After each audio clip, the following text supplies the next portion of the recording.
Ladies and gentlemen, welcome to the Co-optional Podcast. It is current year. 2016. Yes. To BBY. Can you believe it is current year? BBY. The future. 14 BBY. Darth Vader gets his mask. Mm-hmm. You know what I'm getting at? Do you know? First off, sorta. anyone who's not a Star Wars nerd does not know what BBY is. Letting everyone know. Anyone who's not. It stands for Before Battle of Yavin, I think.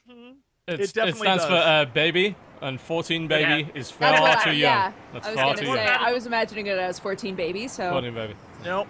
It has a Star Wars nerd thing, just so you're aware.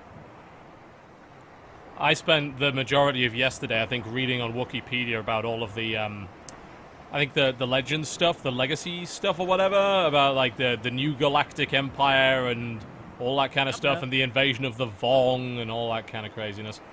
That was cool. Look, despite it not existing anymore, I think Legacy stuff is still pretty dope. And When did they declare it non-canon? Pretty much as soon as they announced episode 7, 2 years right? ago? Yeah. Who decided? Did Disney do that? Yep. Yeah. Disney sat down with Lucas and they were really like, here's the deal. This is what's in, this is what's out. Literally, John, the only things in are the Clone Wars cartoon, or animation, the Rebels animation, the movies, and then the new books that are released and new comics. Other than that, everything else is out. Even though they pick and chose some things to keep, like they kept some things here and there, all the rest of it is like non-canon. So was it canon before? yeah. I mean, Lucas was like, so. yeah, sure, all right. Lucas had a thing where he said to writers and creators and everything that was like, you can do anything 40 years before the first movies, and I'm sorry, you can do anything in like there's a 40-year period. So after Episode 6, after Return of the Jedi, you can do anything you want 40 years after that. Or up to 40 years after that, but at the 40-year mark, you can't do anything because that's where I want to continue my story. So he gave them like a 40-year period after Return of the Jedi, and then he gave them a period before Episode 1, and then he's like, oh, and if you want to do anything a couple thousand years ago, just go ahead and do that. So he had a whole crazy thing that he's like, just do whatever, it's yours. So the Old Republic is canon, right? Actually, no. What? So this is not necessarily true now, Jesse. So there was an official book that came out, and it was talking about. I'm trying to do this by avoiding spoilers. It was talking about Kylo Ren's lightsaber, and I'm not done yet. Hold on. I know what you're going to say. All right. Because are we going to talk about Darth Revan? Yeah. Yeah. People were saying Revan. Yeah, basically Kylo Ren's lightsaber, the crystal comes from a key moment in the Revan storyline. Yes, which indicates that is canon. But the events in the game are not canon. So it's a weird, Revan as a character is canon. The events of the storyline involving Revan are not canon. It's fucking crazy. So it makes no sense. I guess the real answer is, who gives a shit? Exactly. Yeah, mostly. Exactly. Yeah, because I mean, if a cartoon version of the real world can be canon to a real live-action world, then because the Clone Wars is a cartoon. Yes. So, Very much so. then I guess the Old Republic can canon in my mind. I'm sorry, I can't believe that Spider-Mole is canon. It's like, well, you made that canon of all things. You made Spider-Mole canon. Oh, let me look it up here on my other space computer. John blasts off into light speed. Boop, boop, boop, boop, boop, boop. Yeah, what if I just my head blows up scanner stuff? Wait, what is it called? Spider what? Well, it's not called Spider-Mole literally. The canon is It is now. Spider-Mole. Yeah. What is the name of this thing? The canon is that Darth Maul lives after Episode 1 and constructs himself a set of robotic spider legs. Yes, that is totally the canon. The canon is Darth Maul, who gets cut in half, lives, and is in the Clone Wars series. So he's in Clone Wars? Yeah, very much so. What the fuck? There's a canon that Darth Maul lives? Yeah, that is the canon. Now you get it, John. There's the rage. Oh, yeah. He's basically like a Dark Souls monster. I see him terrible. here. It's terrible. terrible. What the fuck? That is the worst thing I've ever seen, but they cut out fucking Old Republic, the game with a bunch of well thought out storylines. They cut out Shadows of the Empire, which is maybe the best like expanded universe thing ever.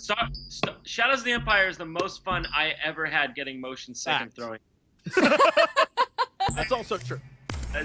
That game is like runs at like 5 frames per second. It's very cinematic by today's standards. Absolutely.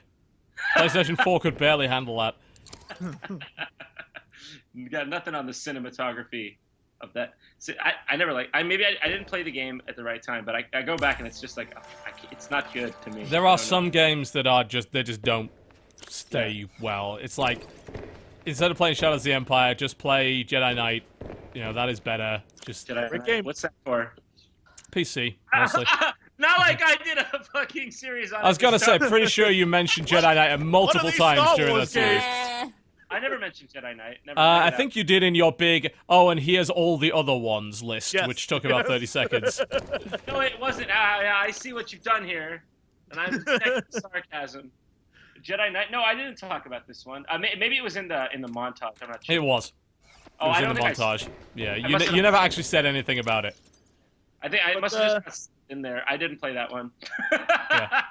For the guy in chat who's like, "What about Kyle Katarn?" He's out. The Rogue One movie is that storyline.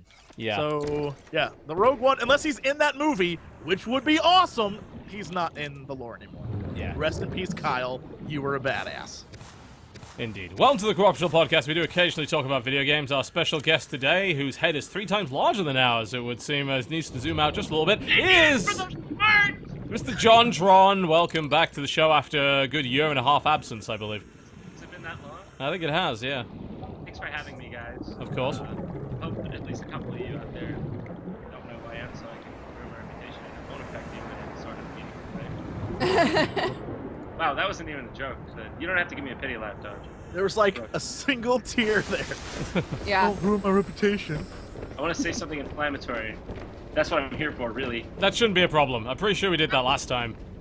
We could talk about fucking the Star Wars Monopoly set and the bullshit that's going on around that. There's something. How is there really something to talk about around the Star Wars Monopoly? There annoyingly is. Like, at least if Facebook is to be believed, because apparently it's been a really fucking slow news year. Well, wait. What was the? I mean, you've already talked about it, but I'm just filling me in. What's wrong with it? Well, Rey's not in it, so sexism. Rey's not in it. Why would she be not? Wait, hold on. Is it Star Wars Force Awakens or Star Wars all together? It's just all together. Oh, then who gives a shit? Exactly. There's only four characters in it. Yeah. And your mic's now gone too low, John, which is a bit weird. Mine has gone too low. What mic are you using exactly? Are you using What? Hello? I'm sorry. Am I too low right now? My mic gone too? Stop it, Dodger. Test. Guys. Hold on. Is this better? I mean, oh, hey, this is probably why. Is this better? I mean, it is right now, but you're right Well, up in. No, I think I just had the automatic up and down thing on. All right. That should Let me know if it goes back down. All right, I'll let you know. Yeah, but fuck talking about that. Let's talk about video games. Video games are better. Monopoly's a shit game. Everybody knows this. If you buy Monopoly, you are awful. Fact. Yeah. You really are. You're encouraging them to keep making Monopoly, and that's not okay. Honestly, I think Monopoly, like themed Monopolies, are really cool. I just like them. They seem like a nice collectible because then you could pull out. Although if you had like an Oculus Rift, which is pre-orders open tomorrow. Yes, tomorrow they do. I'll be putting my pre-order down for that. Yes, I'm actually much pre-ordering they it are. because they're limited and they're hardware and actually want it early. So, one of the only legitimate reasons to do so. Can I just say real quick about the future of VR, which I've been an enthusiast of for many. Indeed, you forced me to play a motion sickness-inducing Sonic at your apartment in New York. Oh, you played the Sonic in my Yes, you apartment. put it on my face and I felt so sick. But did you not? Obviously, it wasn't calibrated. Everything Not was at all. But I mean, you could see some potential for a future, right? No? Yes? No? Yeah, Maybe of course. so. Well, I mean, Anyway. I've got Gear VR now, and I see Yeah. the potential of that. It's great. Right. Well, anyways, I used some sort of I forgot what it's called, but some sort of like software emulation type shit to make Sonic Generations go into VR, and that's what he's talking about. But what I was going to say about VR is just like the applications for. Right now, it's kind of dicey for like first-person shooters and stuff like that that'll make you motion sick. But the application for tabletop type stuff, like where you and a bunch of people are sitting in a room and you have like a real life, like what is it, like Warhammer? Isn't that what that is? Like or like A you know, real like life Warhammer. Well, no, me- I mean, isn't Warhammer supposed to some sort of tabletop? Yeah. Yeah. But, like the figures A move real and life shit. That'd be Warhammer. awesome. Yeah, the figures move. I mean, like StarCraft, whatever. And like you could play like real-time strategy. probably Like not do that. I'll put my eyes out. that will be amazing. That's cool. I guess it's from Warhammer. I don't know that series. But anyways, like I can't wait for that. It's gonna be so. You know what's ironic is that you are accidentally right. Like, the whole conflating StarCraft with Warhammer. Yeah. There was actually a lawsuit very early on in StarCraft's lifespan, and actually with Warhammer as well. Yeah. The games were far too similar. Oh well, I mean that's always happened, right? I mean. Yeah, but I mean Blizzard did rip off Warhammer pretty badly in a lot of those games. But hey, I suppose also Westwood Studios, you know, like they were the first to really do that, like with Command and Conquer Red Alert and Red Alert. yeah, Right, both they were- Red Alert and Red Alert are fantastic. I Yeah. particularly No, like no, Red no. Alert. I don't know about you. No. I said Command and Conquer and Red Alert were the first real-time strategy games, and then Blizzard took from that for Orcs and Humans. What was the first one? Well, technically it was Herzog's Vi, but before that it was Oh, Dune. the classic. Dune Oh, yeah, 2, you're John. Dune 2. Careful now. No, you're right. Dune 2. Uh-huh. That By was- Westwood. That is Westwood. Yeah. Okay. Yeah. Anyways, Westwood was like the. They actually just put it on the Game Awards. A big like Westwood documentary. It was really good. That was actually the best part of the Game Awards, That other than was my- Jeff Keighley burning Konami. It was the best part of that show. That was my absolute favorite part of the show, was the Westwood documentary, because they just was very well done. It wasn't ham-fisted. Yeah, it was good. You did love. I mean, you had to love the Konami bomb though. That was pretty great. Oh man, I enjoyed that a great deal. The Game Awards. I mean, I just really don't understand the angle there. I feel like it's so Doritos-y still. I wish they just treated it with a little more respect, and it would be a perfect show. The problem is that the cost that it takes to produce a show like that, they have to sell the fuck out and basically make the show pointless. Well, if they sold out and still didn't do weird categories, then maybe I would. I don't know. It feels like a Teen Choice Awards to me still, less Yes. like an Oscars. And I think gaming is a medium that's good enough now where we don't need this fucking Teen Choice Awards shit. I think eventually the Game Awards will become like the Oscars eventually. It's like the But biggest- how good is Star Wars Battlefront though? Hey, Uh, John, have you played Star Wars Battlefront? I have this toy for you. I have this I am going to cry because I received this toy. Did I cry? Yeah. I will Star Wars- cry. Yeah, Star Wars Battlefront. Is it? I don't know, but I don't know. I don't know if anyone agrees with me, but that's how I see it. I'm fairly sure most people do. I don't think that's a very unpopular opinion. That was not a. Okay, well, I don't know. What? You do a good job of avoiding much social media bullshit, so I think you've managed to avoid a lot of the discussion around that. Yeah, I don't really go on social media much It's anymore. probably for the best. It's terrible, but Yeah, social media is just like, you know, I think like a lot of people in the last few years have learned that it's sort of not a great forum for discussion. for anything, yeah, it's good for shouting in the void. You want people to go to a website. That's how I Social use media it. was great. Yeah, I it's shot good. into the void. It's really great for saying like, wow, Star Wars is great, but not much more. Yeah.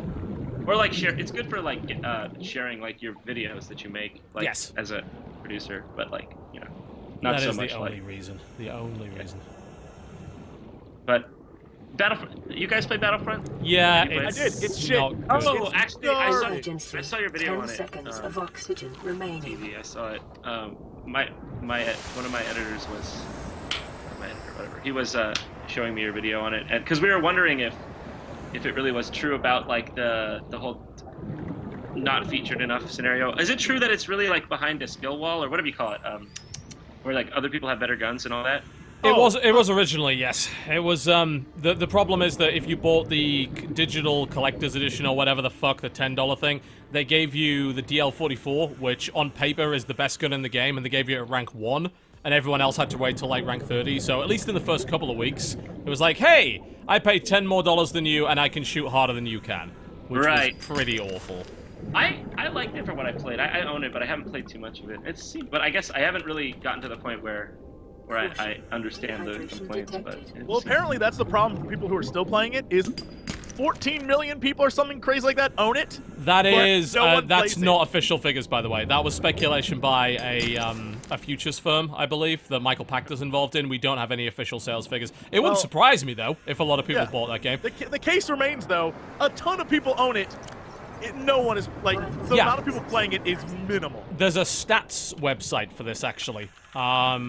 They track, like, Battlefield and Battlefront and shit. Currently, online, on PC, there are 16,000 concurrent, which is not that high. Xbox One has 56,000, PlayStation 4 has 113,000. So a total of 186,000 concurrent players. Obviously, Wow, that low for PC? Right? yeah. People on PC just said, fuck you, because honestly, That's a shit if you game. want to play a shooter on PC, you've got way more choices than you do on anything else, right? Yeah, Counter-Strike is what I play generally.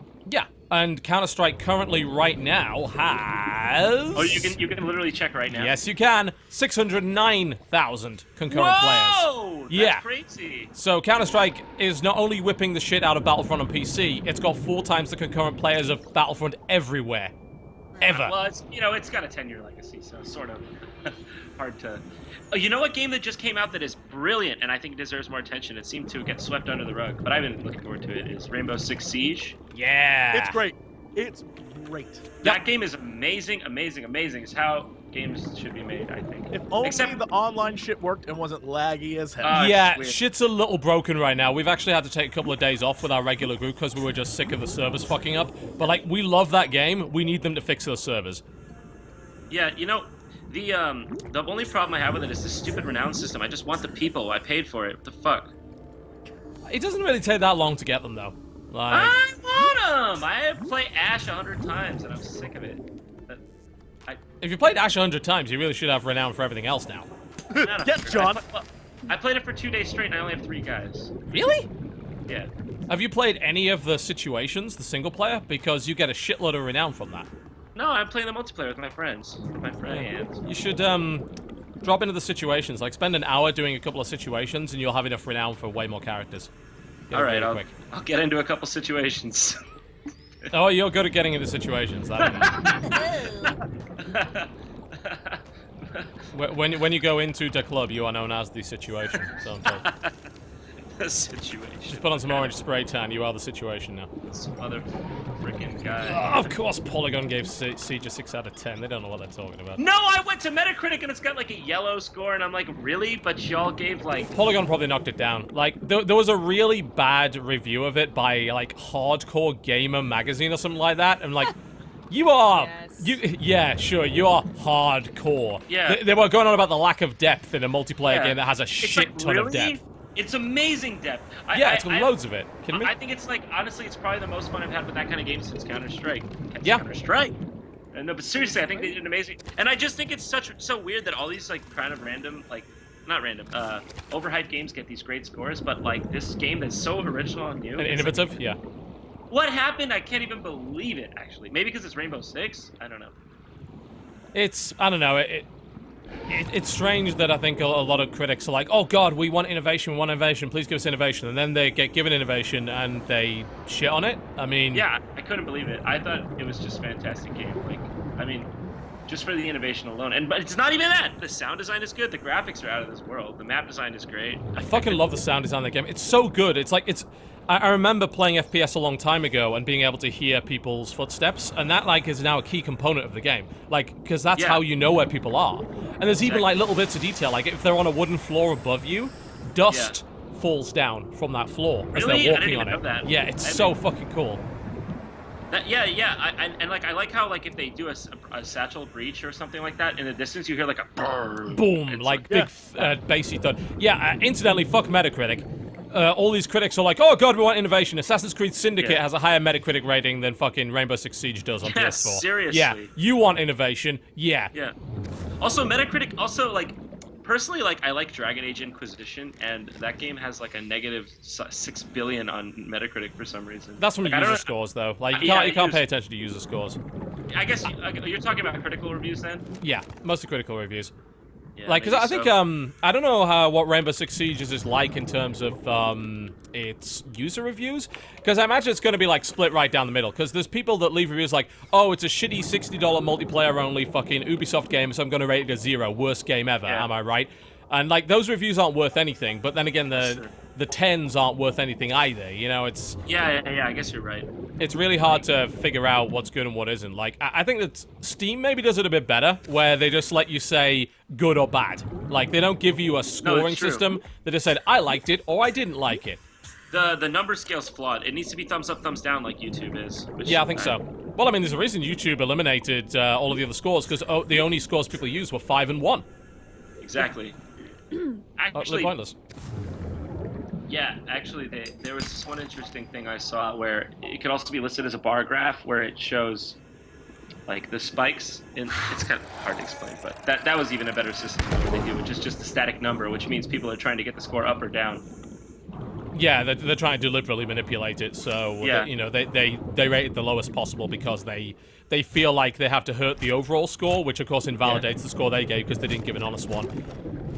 I mean, I do think that Steam's a lot better. Like, for the most part, I think that Steam's overall, like, 95% of people like this game is a more useful kind of Rotten Tomatoes metric. Because that's basically how Rotten Tomatoes works, right? You basically say you like the movie or you didn't like it. Yeah, and then it aggregates into a percentage based on that. Yeah. But also, it's kind of weird because sometimes they go into the review and like discern whether or not the reviewer liked it, and it's sort of non-scientific as well.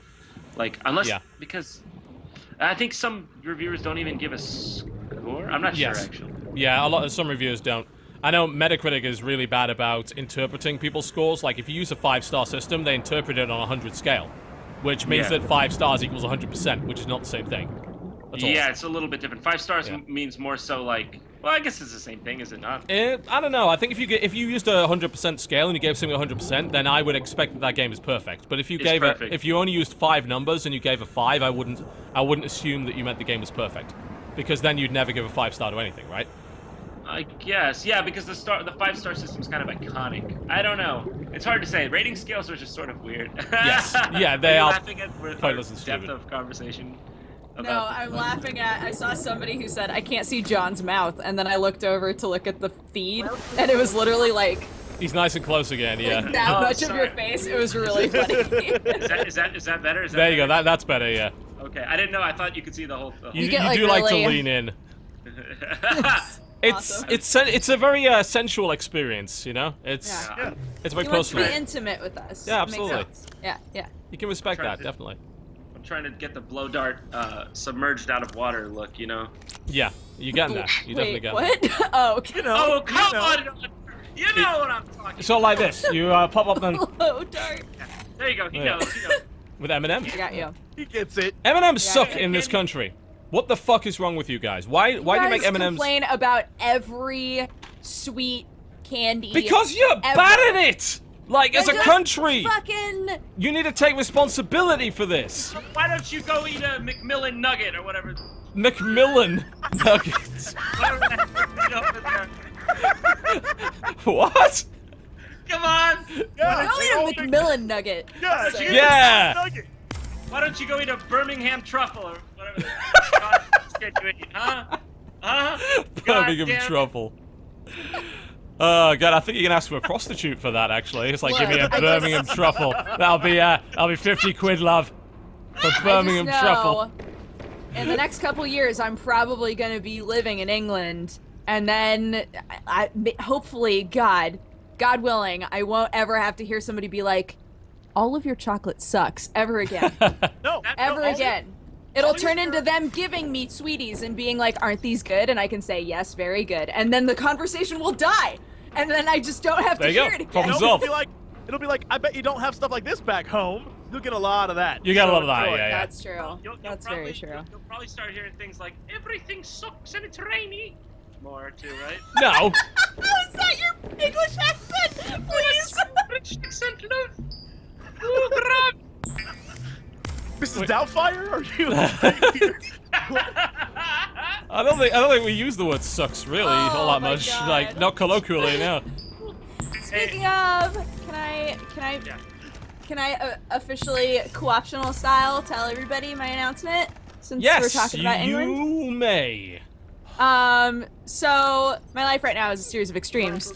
I'm sad because I have a terrible throat infection that might be tonsillitis, but it's It's to balance out the awesomeness of my life because I'm engaged. Sam and I are engaged. I'm very happy. And to those of you who wanted to see the ring, you probably won't be able to see it because it's a webcam, but there it is. Yay! That sure I'm looks very like a happy. ring. It Yeah, is. that's It is a definitely- ring. It's definitely a ring. It is a ring. He's following standard procedure. Everything Yeah. everything checks out. Yep, it all happened. It all worked. I mean, based on the way they talk about chocolate, I would expect it like a Manchester mound, or I couldn't get A that. Manchester mound. Gave her a Manchester mound. Nottingham nougat. I'm with you, John. Nottingham I get New- it. There we go. A Yorkshire. Yep. Yep.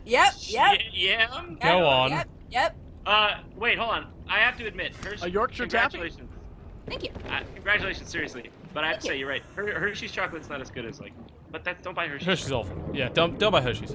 Someone in chat's like, I got a £5 thing of wow, words. I think you might be buying the wrong chocolate, and like, Yeah, 'cause that's bad.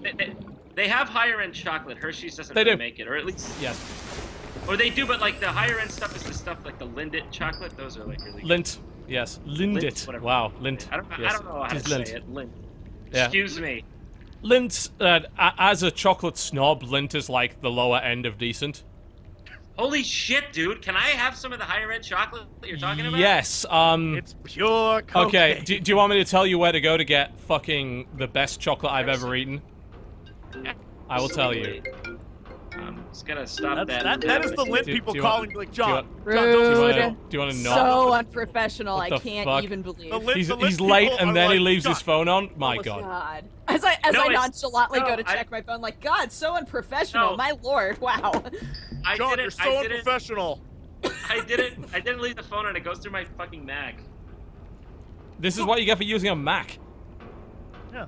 I'm a PC user. Don't even. I say this as I'm on a MacBook using a Mac Pro on an iPhone. Oh my god.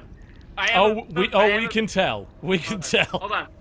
I am a PC user. I don't consider myself a Mac user. I just have some Macs. There's one behind I- you. We can see it. You don't need to prove it to us. We see Where? one behind you. That's a fucking ladder. That's not a Mac, dude. It's not a Mac, it's a ladder. Microsoft is taking it to the next level. That's a PC Windows. right there. Windows ladder. Wow. Sorry, What you a didn't follow. Mac. Introducing the eye ladder. I think The eye ladder. Revolutionary. Step I Count think the number of that's- steps you take. Step down. Step sideways. Step up with eye ladder. But that's not all. You like to step up today? Dodger's dead. Yeah. Yep. He's only drinking out of cat foot. I am. Wasn't that what you were saying, though, Jesse? Weren't you saying that there's a PC behind him? Yes, that's what I thought Yeah. that was. I thought that thing right there was a PC. Oh, I thought you said there's a Mac behind you. We can see it. No, I No, said there's because a you were PC trying to behind convince you. us We that you believe- use a PC, and so Jesse was like, No, "There's we one right don't behind you. believe Get you. it." And No, then it this turned into thing a over little here- bling-blingle. Listen, Oh, they that's- finally got yeah. it right. No, they finally got it right because this thing that looks like a trash can, it is a fucking trash can. It's fucking worthless. Why do you even have it then? Okay, here's the thing. My PC had some problems and I needed to do editing like immediately. I didn't have time to go order a specialty PC. I went to the Mac store and thought everyone says Macs are really smooth. I never edited on one. It comes right. Don't It believe comes out those the box people. with all. It comes out the box with everything you need. So and it does work, but it is nowhere near as fast as it needs to be for the price point. Yeah, it's bollocks. I mean, they're okay, but I prefer like Windows myself. Yes.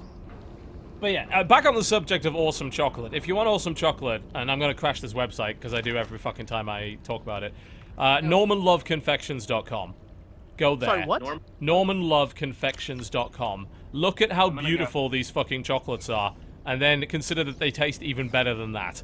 Also, you can get a Norman chocolate shoe. Love Confections. My goodness. Could they have come up with Artistry a and name? fine gourmet. Oh, they're Holy fucking- shit. Little baskets and shit. They Oh, are even- amazing. They sell it. They sell a chocolate shoe. They do sell a chocolate shoe. Someone got me another box of those. I get a box of those like every 3 months or whatever, and they don't last very long in this house, but they are amazing. They are the best fucking chocolates that exist. Signature Do chocolate. they have like super bitter chocolate? Yeah. they've That's got. the only chocolate I like. And it's down. It's And down. we Yeah, killed it. website's dead. And we killed it. This happens my every God. time. This is why I was like, you got to go quickly before the chat crashes it. 'cause There they is always a do. housewife in Wisconsin somewhere losing her shit right now. I can't get my chocolates. My chocolates! Why? That's the Wisconsin accent, My right? fucking chocolates! Philip, check the fucking internet. Jesus. Did you unplug the router? Wes, I need to get my chocolates. Reset the router. I gotta get my chocolates. Wow, when will this end?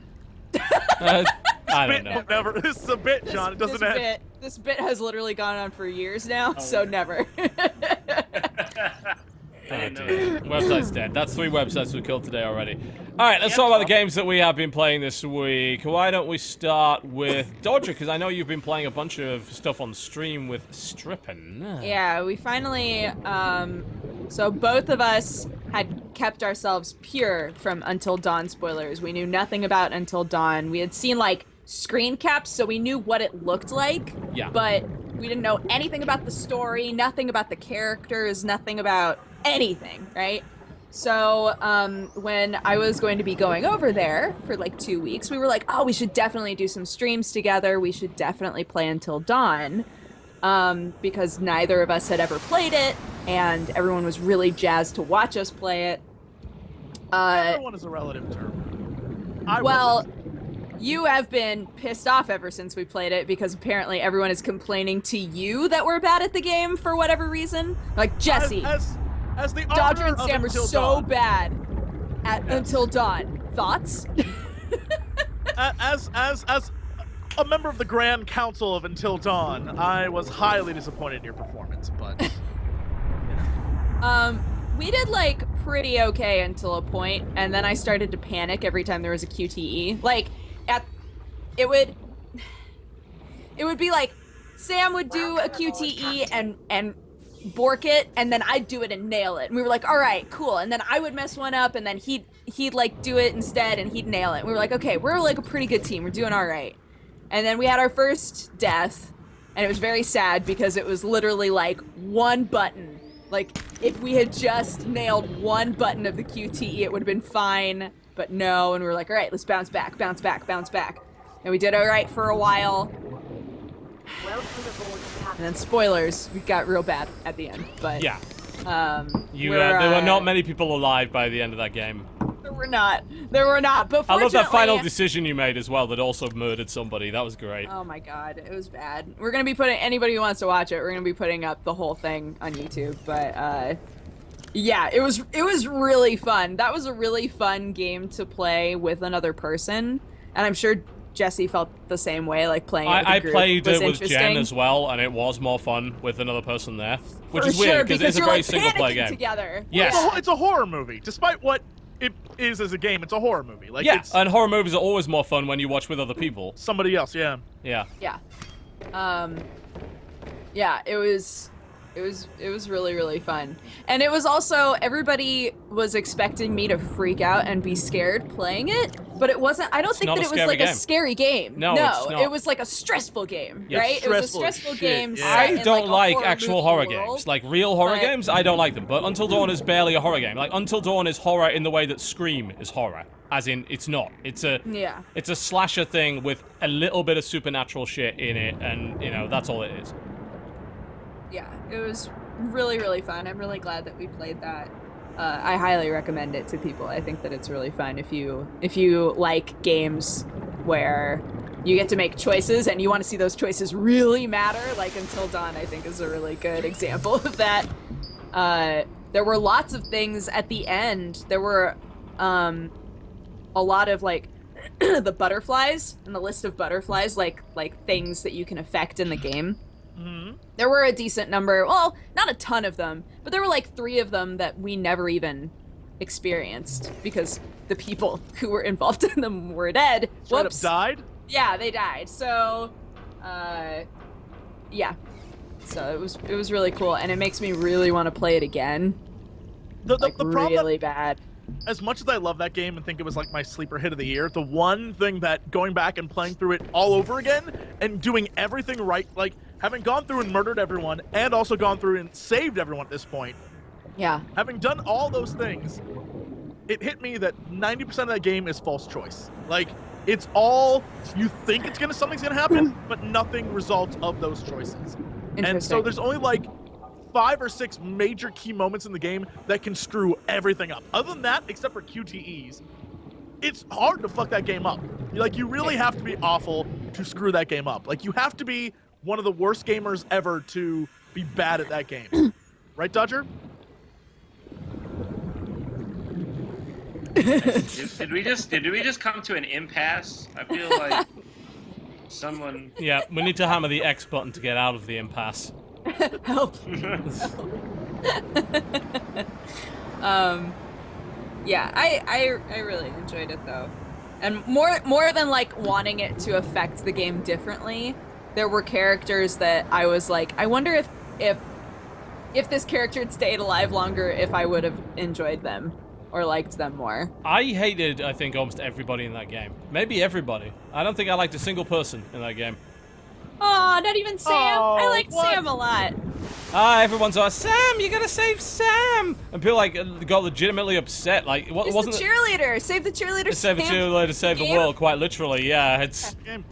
I mean, it wasn't there an issue of some of PewDiePie's fans getting genuinely mad at him because he let Sam die or whatever, and he had to actually make a blog post about it because it was so serious. Like, oh no, my virtual waifu! Ah! Sam's character is actually really interesting in that she's the one who has the most things that can happen to her for not being in the Yeah. game for half the damn game. She Yeah. has a lot of things that can happen to her that affect the game for the rest of the time that you play as her, right at the very beginning, which I think is really cool. Like the whole Interesting. thing with animals and stuff. Spoiler, the animals actually, the whole don't kill animals thing actually Oh my plays God. into the game. Yeah. Yeah. I mean, the point that you made about false choice, though, I think is going to be a problem in games for a long time. Like, it's very, very difficult to create a game which has a lot of genuine branching choices because you are having to create, every time you make a branching choice, and this is only if you branch once, you're having to make double the content. You know, and it's going to be a bit that half of the people don't even see. And I don't. developers are not into doing that. I never understand when people criticize a game for not having choice because they don't ever. None of them really have choice. Like it's Well- not possible to create that. Well, John, have you played Until Dawn yet, John? You should, by the way. No, what is it good? Yeah. It's really fun, yeah. But the thing in Until Okay. Dawn is the very opening cutscene is like, this is a game about choice. And so, like, literally, it's like everything you do is choice. Yeah, I mean, I just think that's such a like. Well, Mass Effect had it, and that's like the game I think that did it best ever in games. And even that was like people are so mad about the ending, but it's like, what did you want them to do? Create like 18 games? Like I don't know. I think the problem is expectation. Like they built up Yeah. that series, and Mass Effect is one of the biggest examples of games. They start here, and then they widen out, and then they end here. Like Yeah. games are wide in the middle, and they have to narrow at the end because there's not so much you can really do. You know, there are exactly. certain roles for certain characters, and if one character is dead, they replace him with somebody else because someone's got to fill that role. And the main problem with the ending of Mass Effect 3 that a lot of people had was they felt that nothing they did up to that point made any difference. They introduced a brand new character 5 minutes before the end that you'd never interacted with before ever, and then you had to make an arbitrary choice based on no information at all. Yeah. That was the problem with it. And like people just wanted the things that they'd done in the last 50 or 60 hours to have had some impact on No, the I know what you ending. mean. And That's they, true. and I they mean, did. Mass Effect 3 was like, yeah, it was a little. Yeah. I mean, I thought Mass Effect 2's ending was great. I thought the Suicide Mission was really well Yeah. put together. Bit arbitrary in places, certainly. I'll admit that. But I thought it was a great ending. Mass Effect 2 is like my favorite game of all time, practically. I do like that game a lot. It's the Strikes Back, no question. Yeah. Yes. Yeah, I think it's tough because it's already hard to make a game that has a really intriguing plot and a good story arc. Like that's already something that eludes most Most people. games don't do it, yeah. So to say, all right, we're going to have an interesting story arc, plot, catalyst, like all of those elements of a really good story, but also include choice, I think is really, really Really difficult. Like something nearly impossible, where every ending feels like it had a good, swell, and then, yeah.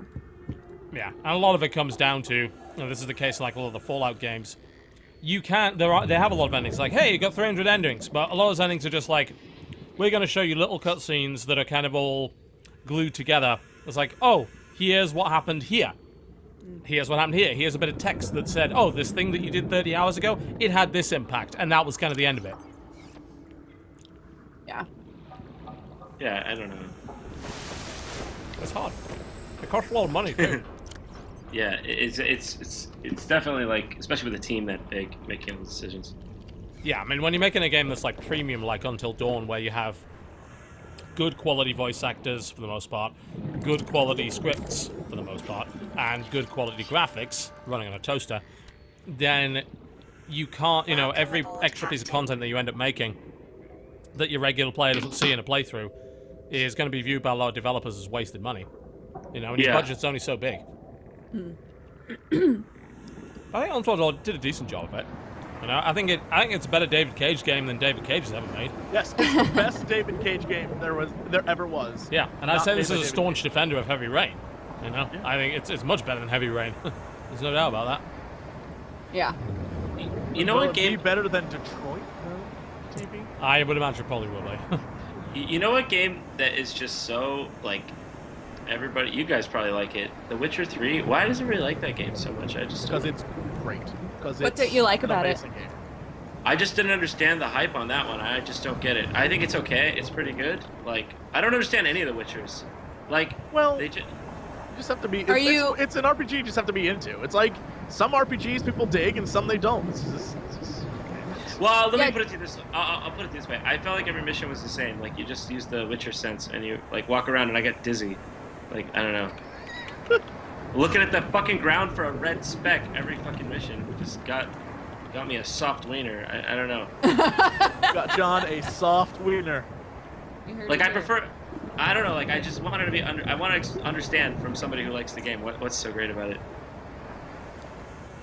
The story is great. The combat's really cool. I like the sense of like exploration.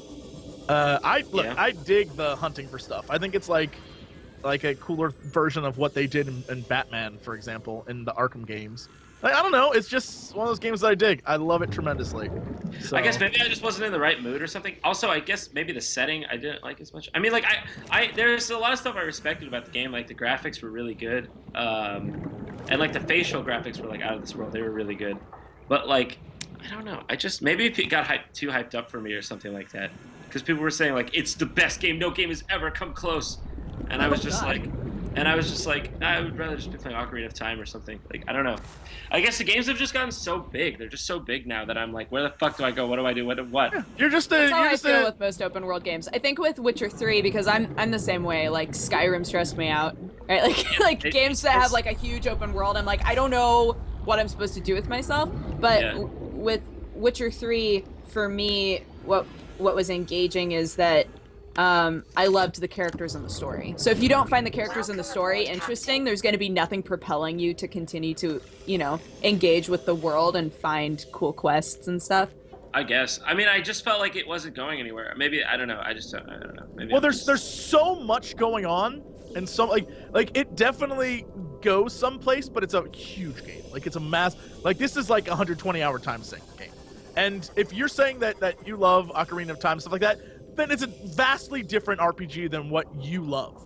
Like, they just don't make. You love they don't make different. games like that anymore. They just don't make them. I mean, are there any games like Ocarina of Time that you could think of that came out recently, besides Ori and the Blind Forest, which doesn't count? And that game's good. There aren't a lot of RPGs have gone. You're talking about sort of style. very kind of open world-esque adventure games that aren't really RPGs per se. When you're talking I about guess Ocarina of Time. just I wouldn't focus say that's games. Ocarina of Do you Time. think I Ocarina focus of Time doesn't count as an RPG? I would say that it eschews almost all of the elements of a regular RPG. I think it's just a adventure RPG. That's all. Yeah. I'd say it's a 3D adventure game in the classic sense of the word. I wouldn't call it an 3D RPG. action adventure. Yeah, It's That's what I not call a it. it's Well, I'll say this. I don't understand why all these modern RPG conventions are so lauded. I just don't necessarily think many of the systems are fun. Maybe that's just me. What kind of Like, systems? like crafting and like inventory I management. mean, I is would so- definitely won't disagree with you on that. That to me for Fallout 4 was a huge killer. I hated that.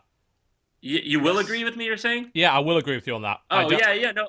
I don't like collection crafting and like it makes sense in like an MMO because it's economy based, but like single player, I don't really understand these concepts. And I like stats and I like weapons with stats on them and like things you could put into the weapons to make them better. That's okay. But like I don't know why like a game like Ocarina of Time, it is an RPG. It just gets rid of the annoying parts. So I don't know why is that considered like worse? I just don't get it. I don't know. Maybe I don't Did you understand. play Darksiders, John? I've heard that that's like Zelda. I've never played. I've always wanted I think Darksiders would be right up your alley, because it sounds like everything that you like about Zelda is in Darksiders and Darksiders 2. Really? Yeah. I gotta try. Are they good? Are they good Yeah, games? they're very good. They're pretty good. Very good. Oh hell yeah! I'll just play that then. Yeah, I would. I played a bit of it. The only form of crafting that pisses me off, and everybody who watches me knows this, is crafting weapons. Hate that shit. I hate it so much. I hate that like my ability to gauge whether or not the things that I'm putting into a weapon are going to like help me live or die. Like I would much rather just pick up a weapon and look at the stats and be like, I want this, instead Well, no, of be like, oh god, I picked up all this shit and I hope that I can figure out how to make a good gun. Like that's not That's the fun for one. me. That's the one thing Fallout 4 is terrible at. You have to literally pick up fucking everything to just maybe have a chance of creating something out of it. But you're like, I don't know what the fuck I'll need, so I gotta pick up everything. It's like, oh no. I guess I just feel like the world is already full of tedious shit. Why do I need it in my video game? Like fucking. I could like, not agree more with that. I mean, okay, like Counter-Strike. I like games like that. I go into the game, everything's there, made for me by the designers of the game, and I just use it, and I can get better because I practice the game. I don't have to read a fucking manual to find out. Like even like Dark Souls, like it was like, oh, you didn't get that resist poison armor. I'm like, what the fuck? What time do I have to fucking find out what kind of resist armor I need? I don't get that. I don't get that. Sorry, Dodger. Go ahead. This might be unpopular opinion. I don't know. I feel like the Dark Souls games have most of the Zelda elements. I utilize very I differently. think you're kind of right. Like, the thing about, like, hey, you didn't get this resist armor or whatever, is that Dark Souls is going to let you win without it anyway, if you're good enough. Yeah. Like, You Dark can Souls literally doesn't... play that game with nothing on your body. Yeah, I don't think Dark and Souls be really able has to win if you're gear good. checks, per se, you know? No, I actually really do like Dark Souls. I stopped in Blighttown because there was like poison and I didn't have poison resist and it just was like, okay. Well, Blighttown's just shitty in every way. Like, I don't blame you Well, for stopping in Blighttown. My point is, it's like whenever that happens in a game, I'm just like, but I guess it happens in like, games are just hard to design, I guess. You have to invest the time if you want to beat it, but nowadays it just seems so not like it's worth as much as it was before because you can just go on YouTube and like watch the end if you can't beat it or something. I don't know what it is. You know, you made an interesting point there, and I wonder if that's actually affected design in some way, because you've obviously noticed and got really pissed off over the last few years about how games are introducing what's basically a shitload of grinding for materials. Yeah, crafting a lot of open world quests and unlocks. You know, I wonder how much of that is down to the fact that we now live in kind of in a society where secrets are impossible. Like, puzzle solutions can be found online in 2 seconds flat. Yeah. And I wonder, in order to, like, make sure that people don't blitz through a game and then complain it was too short because they looked up all the fucking solutions online, that instead now we have grinding as a way to, so just time sinks in order to get through that stuff. Grinding has always been in RPGs, though. Yeah, that's an RPG trope that's existed forever. I don't think it's been in all different kind of RPGs at all. No, it's a different kind of. If you're talking about JRPG grinding, usually that's just for XP. Like this is more like things are just fucking convoluted. Like you have to read a piece of paper that leads you to a thing, and But I mean, Welcome aboard, it Captain. existed in like go back to my favorite game in the world, Final Fantasy VI. There's still you have to grind every single one of the fucking espers if you want to get Final everyone. Fantasy like, games are notorious for having notorious, lots and of that's one of grinding. my favorite games Yeah, of all but you time. can completely beat that game without doing any of those things. That's like saying, oh, you've got to do a shitload of stuff to beat fucking Ruby and Emerald Weapon. It's like, But yes, most of these but games we're most talking people about, don't. you can do it without grinding. Like you don't need to do. No, the grinding. yeah, but a lot of these games, like, that's not really true. Like, I mean, if you look at stuff like Dragon Age Inquisition, you know, there's a shitload of fucking open-worldy, fetchy bullshit quests that you have to do in But order to after a progress the certain storyline. point, you have so many points that you don't That's the ever worst need to part go of do that it game. again. It You is. just That's plow why I through the hated story. it. I mean, at a certain point, yes, but I think the problem is the amount that you have to do becomes an issue. But you can't use Dragon Age Inquisition because Dragon Age Inquisition is not a great game. Like Well, no, compared it's to not. some of the other ones that we're talking about, not necessarily the greatest game. I think it's so hilarious that I happen to like the one game that everybody hated on, and also has the problems that I described. I guess Dragon Age, just something about it I liked, but I don't know. Like I don't understand the like they don't make games like Mario Galaxy anymore that are just really simple, and I don't know why. It just seems like missed opportunity to me. Maybe What is people are that just game with bored the by that. hats? Oh, my Manhattan god. Time. Yeah, that's a game that I feel like if you like Mario Galaxy, you probably love. If that, Well, it's not out yet. yeah, but I'm saying I like did a- that I- sounds like something. I did a voice in that game. There you go. See, now you have to love it. By law, Actually, you have to love it. Ukulele's coming out. Also, Lucky's Tale's coming out with the Oculus Rift. I should give that a try. Yep. It comes with it. I think a lot of it is down to just what AAA games prioritize on it in any 30 given year, seconds of like, and that oxygen remaining. a lot of these elements end up in Welcome aboard, Captain. just every AAA game, and we go through phases. You know, right now, we're still in the open world phase where every AAA game has to be open world in some way. I It's like, just can't wait till it's over. I can't wait till it's over either. I hate it. Like, there's a reason Thank God, why I thought I fucking... was the only one. No, you're not. There's a reason why I fucking loved Wolfenstein, The New Order in 2014. Yeah, that game was great. Yeah, because it was just, oh, we've designed really good levels and we've paced this game out properly, and you play through a campaign that's constantly interesting, and then you finish it. As opposed to Yeah. fucking Far Cry, where we didn't design shit, we just gave you a giant sandbox, go do stuff involving picking herbs for like 40 hours. Dude, Yes, I would Dodger. say that there's also like two ways to look at this though. There's the people who play games all the fucking time, whether it's for a living or not, like we do, where we appreciate being able to sit down, start a game, and have like a linear, well done story, finish a game and be like, that was a great experience, and then move on to the next game Yes. seamlessly, right? Like we really appreciate that, and we really value good storytelling that way. There are lots of people out there who are like, all right, I'm gonna use this money that I've set aside for a really good game on one game, and I want it to I like want as much really, out of it as possible. yeah, I want a lot out of it. And I if get you that. buy Totally a get that. game like Far Cry or like Witcher 3, you're gonna be like, man, I have so much to get through. Like this was so worth the money for me. Such a good Yeah. experience. Well, I so, mean, that's like taking a movie that was 2.5 hours long and then just putting a fucking dancing penguin for like 10 hours of it. Like, it's like, that didn't extend the movie. I don't That didn't think extend so. the movie. It just made it way That's anything longer. like that. I think it's hard to compare the two because, you know, one is a non-interactive medium, one's an interactive medium. In games, you have to do something in order to experience, like, it's like, I won't play bad games, but I'll watch bad movies because I don't have to put any effort into watching a bad movie. But I do have to put an effort into playing a bad game, so I won't. You know, it's, you know, the way that you consume the content is fundamentally different. And for a lot of people, this shitty repetitive content is still fun enough. Like, it may not be top tier level fun, but they're still being entertained to some degree. Yeah. And that to them is enough. To me, that's not enough. And if I get too much of that, I will stop playing a game. Yeah, me too. But I mean, Dodger's point is completely valid because I mean, people have limited budgets. Games are expensive. You know, you want a good amount of time out of that game. For me, I want quality time out of my game. You know, I will pay $20 for a 2-hour game if that 2 hours is 2 hours of quality. I just don't know why games are so expensive still. It doesn't make more sense. Like, Well, the movies are sheer like- amount of it's just the size of the teams. Like, if you look at how much games like Destiny and shit cost to make, like the teams were huge. The amount of but- money they spent on it was enormous. Salaries are not even as high as they should be, really. You know. Movies are the same though.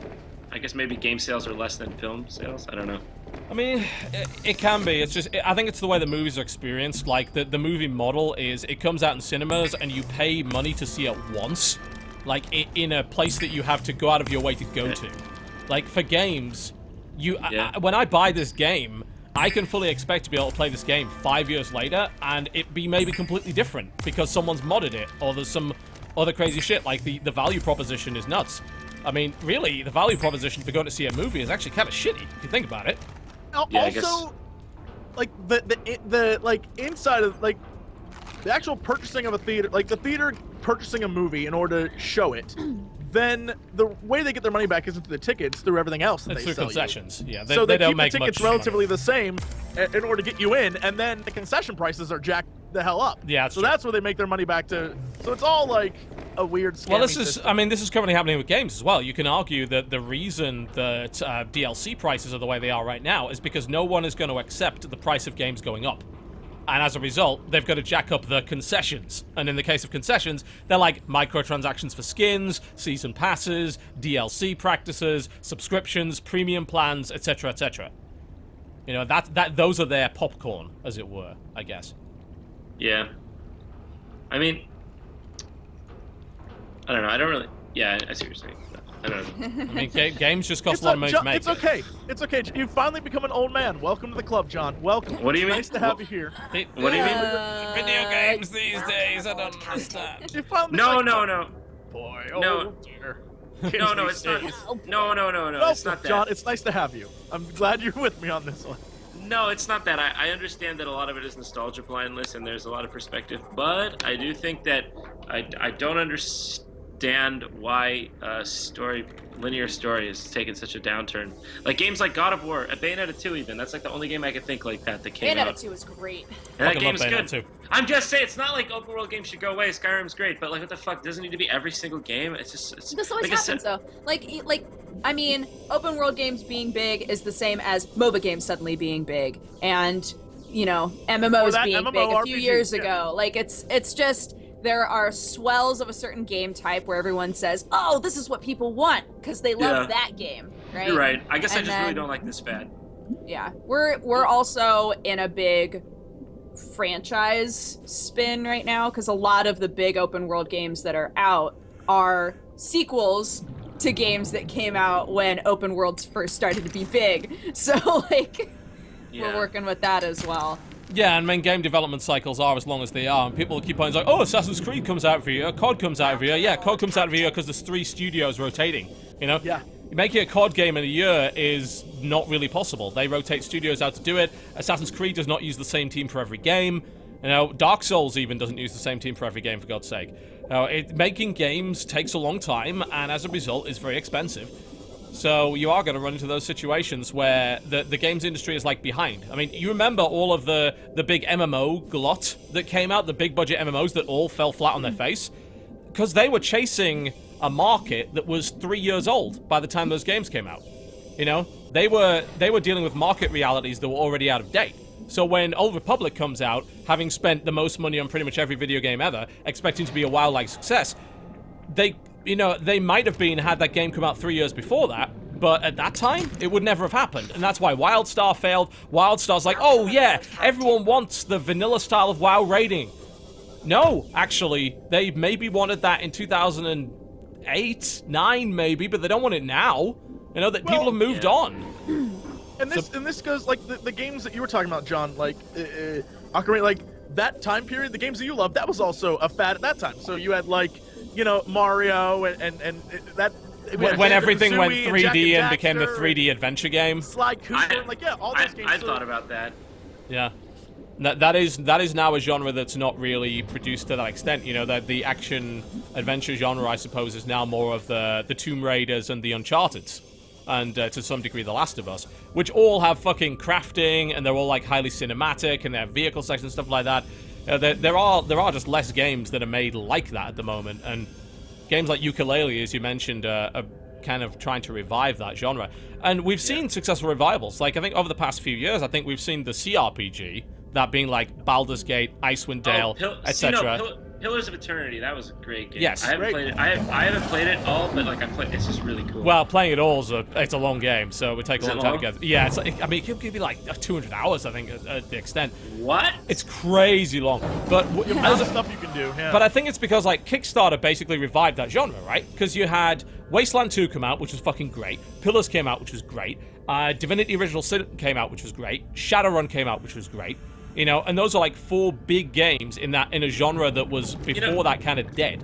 Here's what I'm trying to say. It is not the fad thing. It's the fact that they literally don't make games like anymore. Like there are tons of games like Castlevania. That was one of my favorite games. They just don't make it anymore. Or now that they do, it's like fucking open world style or something. Like Well, it's yeah, like Lords of Lords Shadow of 2 is Shadow. pretty That's shitty, not yeah. a Castlevania. Yeah, Like the wasn't TV the last Castlevania- kind of real Castlevania game on DS, like Dawn of Sorrow or something? Mm-hmm. Yeah, The last one was Portrait of Ruin, I think. something like that. Or no, Order of Ecclesia. for Alucard DS. or whatever his name is. Or DS. And they made one called there was one on 3DS, but it sucked.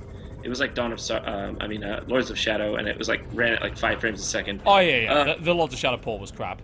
Yeah, no, it wasn't a port. It was like it was just a bad game. Anyways, my point is, they don't try, to make any of these games, and there's a huge market for it. Like anything, like even if they made it once in a while, it's because big budgets never get a chance to touch it, so none come out.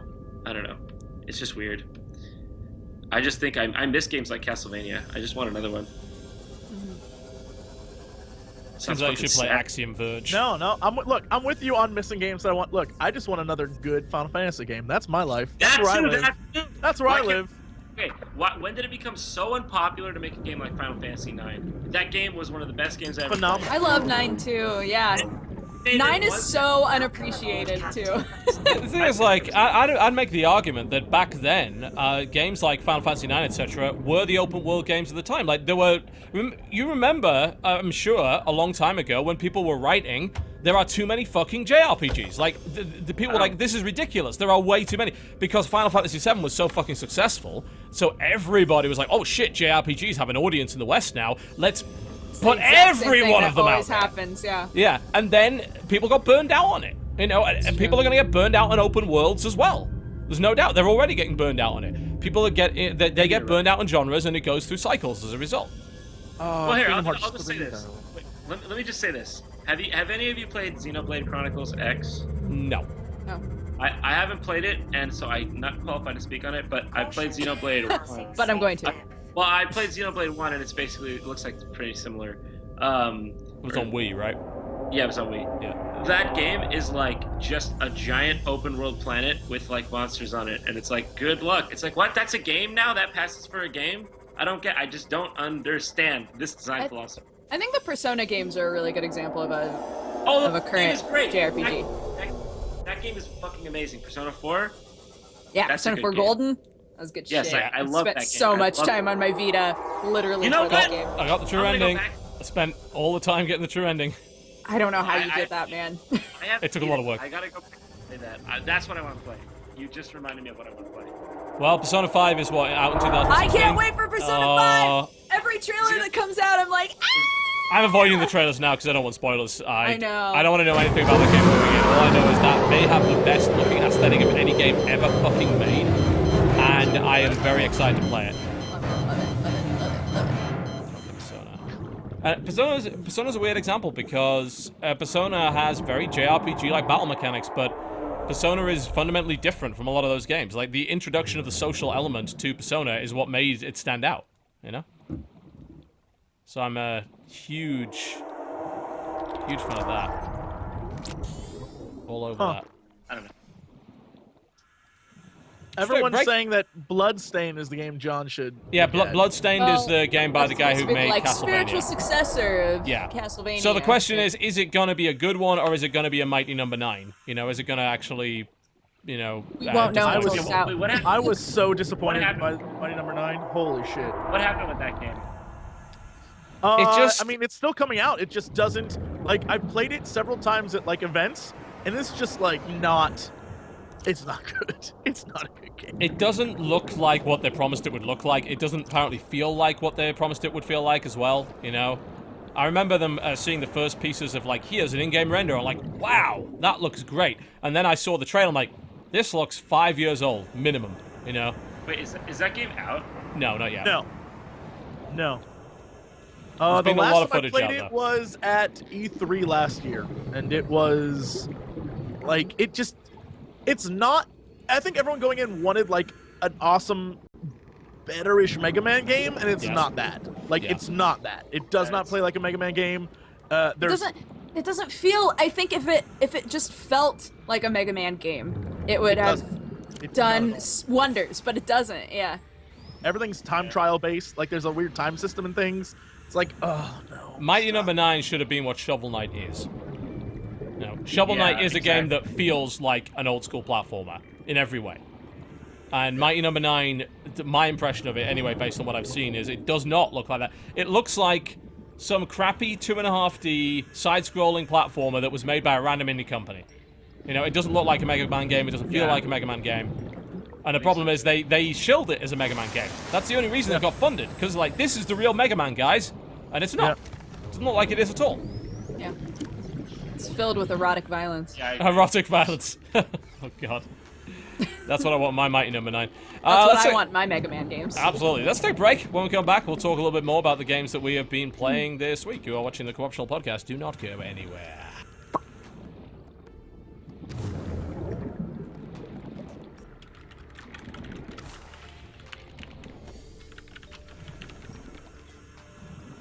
Hi, ladies and gentlemen. Welcome back to the Co-optional Podcast. Yes. Uh-huh. I don't know. I just kind of gave up on the intro about Yes, halfway yes, through. yes, it. right. Yeah, has been. Okay. Yes. Ooh, What have we been playing this week? John, what have you been playing this week? What's been going on? Well, Well, the last few weeks. Rainbow Six Siege, but also I've been playing a lot of Dragon Age Inquisition because, well, I don't know. I just wanted to play a more recent game, because you know.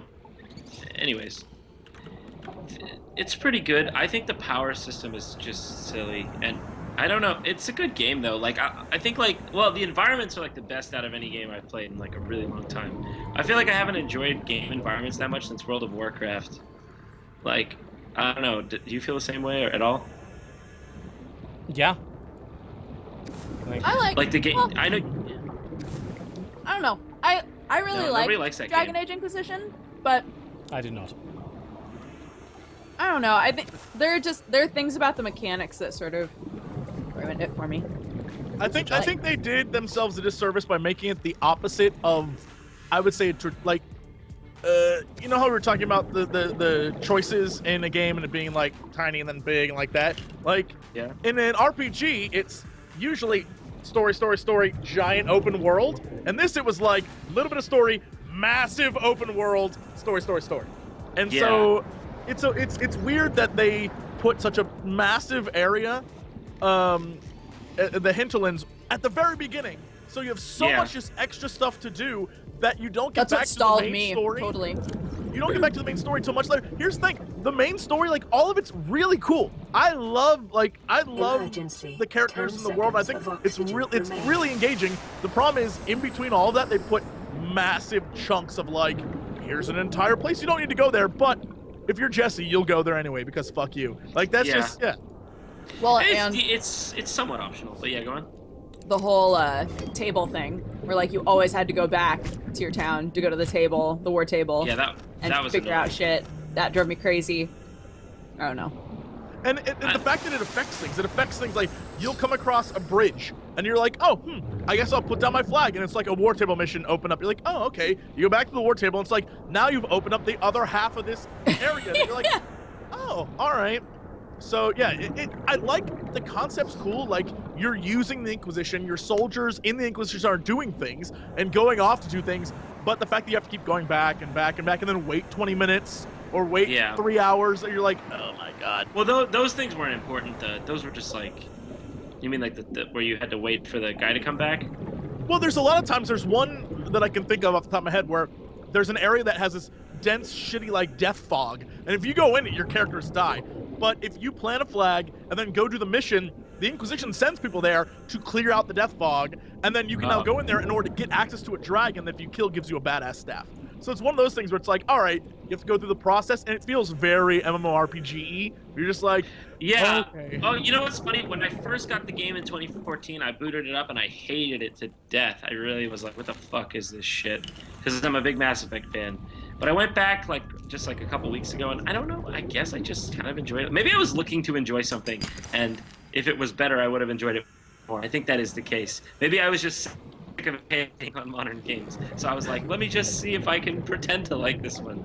But there are a lot of things I liked about it. But yeah, there's definitely, it's not a perfect game. Definitely not a perfect game. I feel like there's nothing to play right now that I can't think of anything to play. I guess I can go back and play an old game. Actually, maybe you can tell me if this is a good idea or not. I've never played Warlords of Draenor. I was thinking of going and playing that. Is that worth it? It is the exact same experience you'll have with all Warcraft, like WoW games, in that if you just focus on that leveling from, like, in this case, 90 to 100, that storyline and all the things that are happening in that is really good. It's a good experience.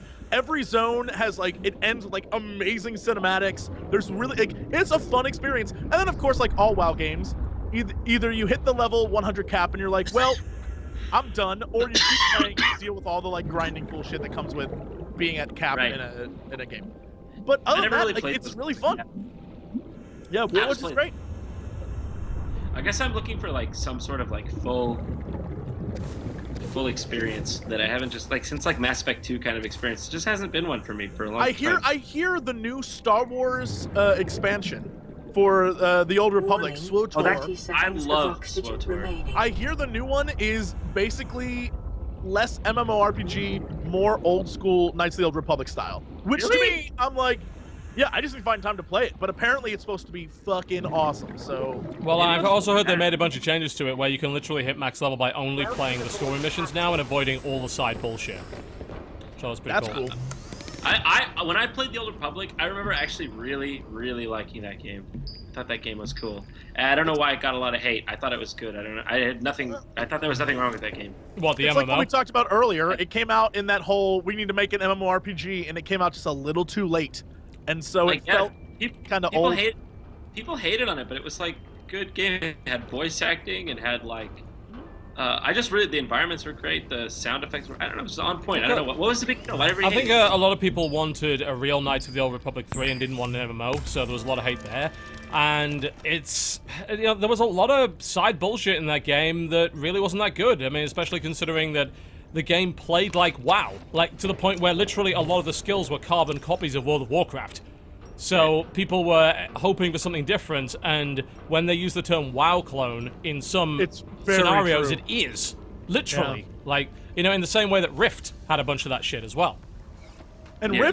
Rift definitely nailed the coffin shut on that the world wants vanilla WoW, because that's what Rift was, and nobody liked that. And people were like, oh god, this is awful.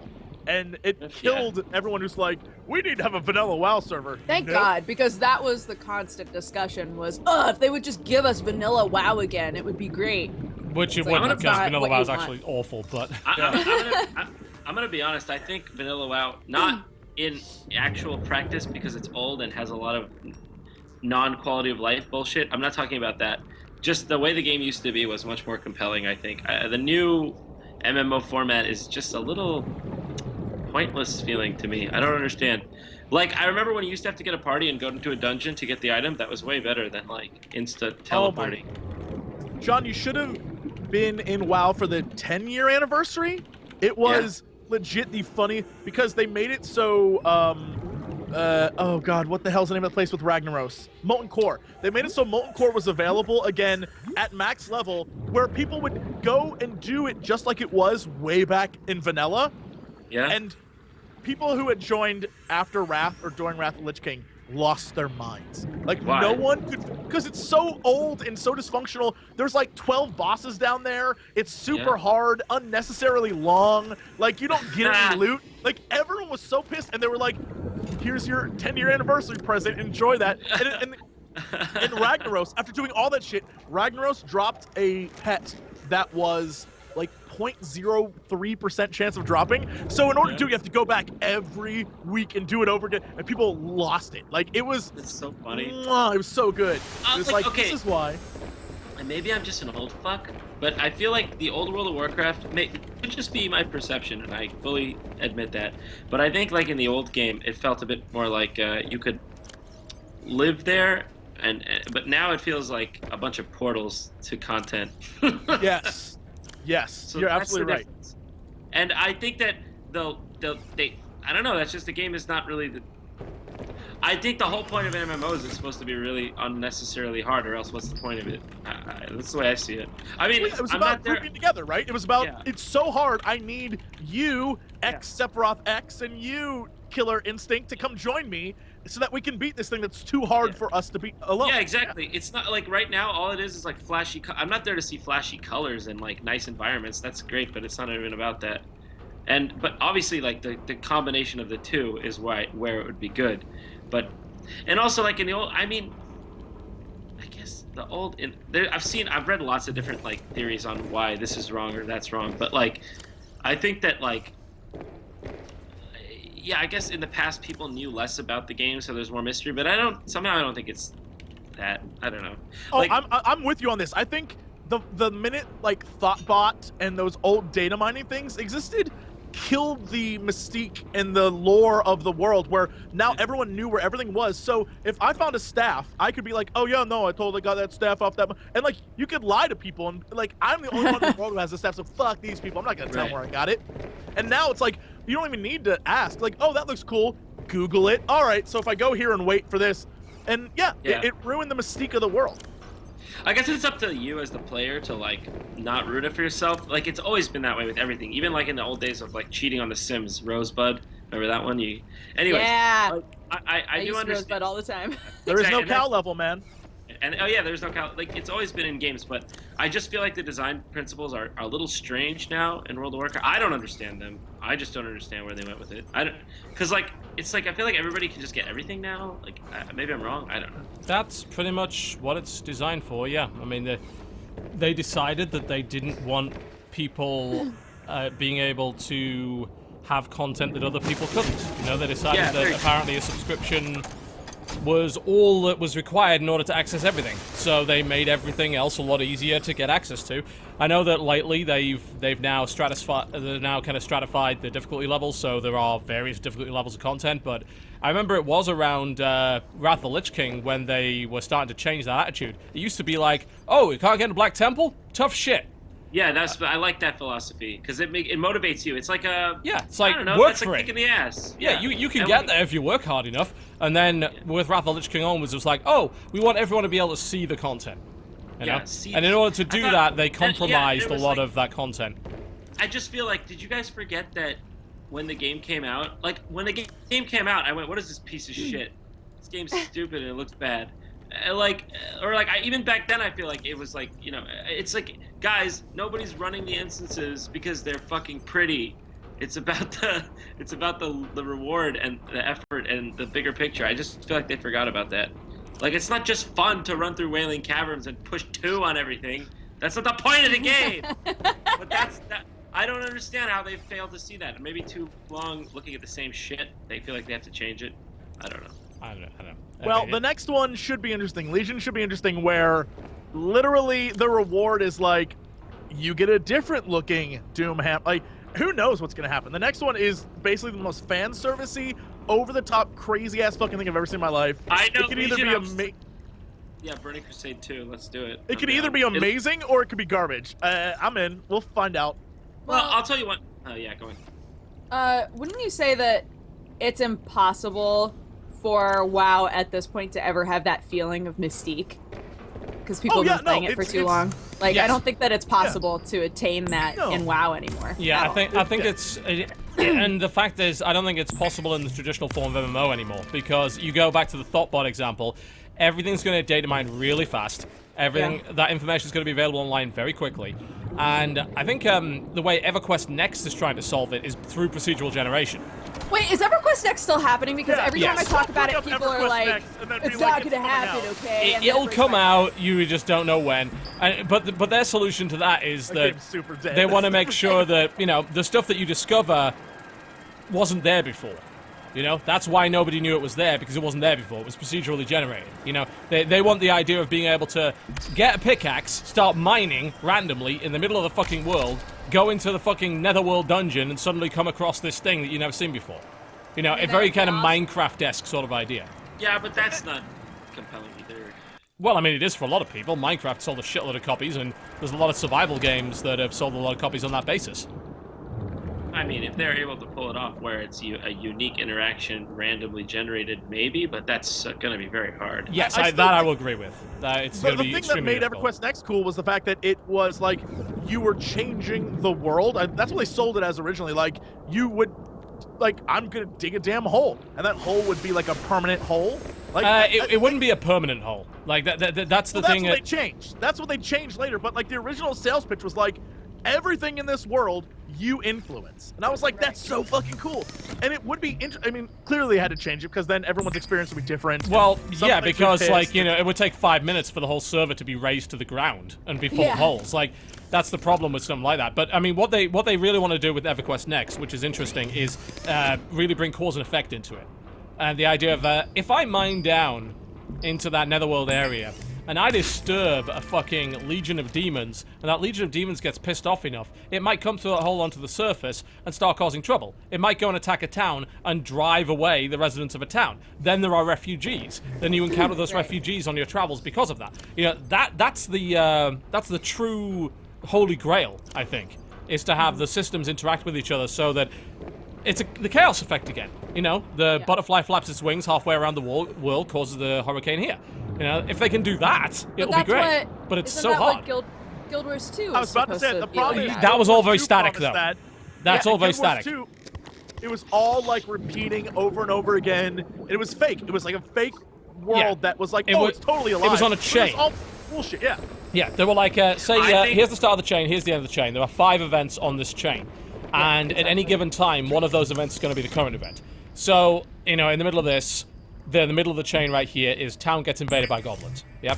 So either you defend the town successfully, in which case the chain moves here, when it says, now we better go push back against the goblins. Or, alternatively, you fail to defend the town, and it's like, oh shit, town's taken over.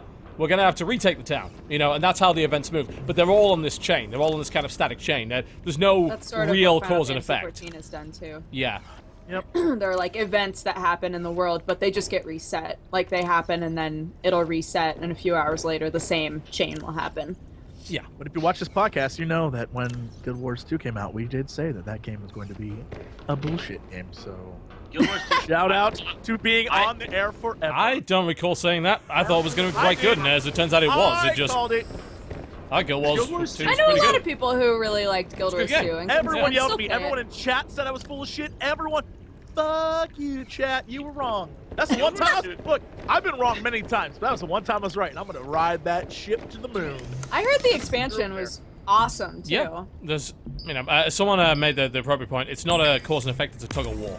That's exactly what it is. You know, it's a tug of war system built to look like cause and effect. You know, what I want is true cause and effect, where the world is, as a result, ultimately altered by what's going on. I mean, you know, and Eve is that game. It's just boring as shit, you know, but Eve is that game. Eve has Eve true is cause and effect. complex in a way that it would need to be complex in order for that to happen. Yes, yeah.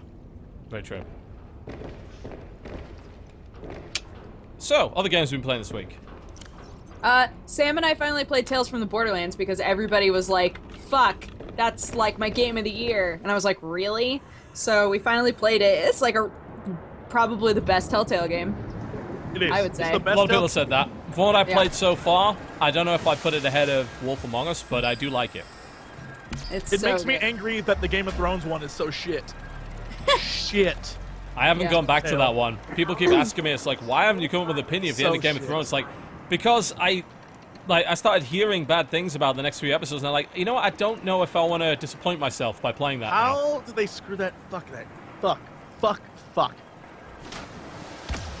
The problem is you can't really explain why it's bad without spoiling it, right? Well, honestly, I haven't played the last one that came out, because I gave up because I just didn't like it. So, like, I don't know what to spoil. Like, it could be spoiled for me, and I wouldn't know.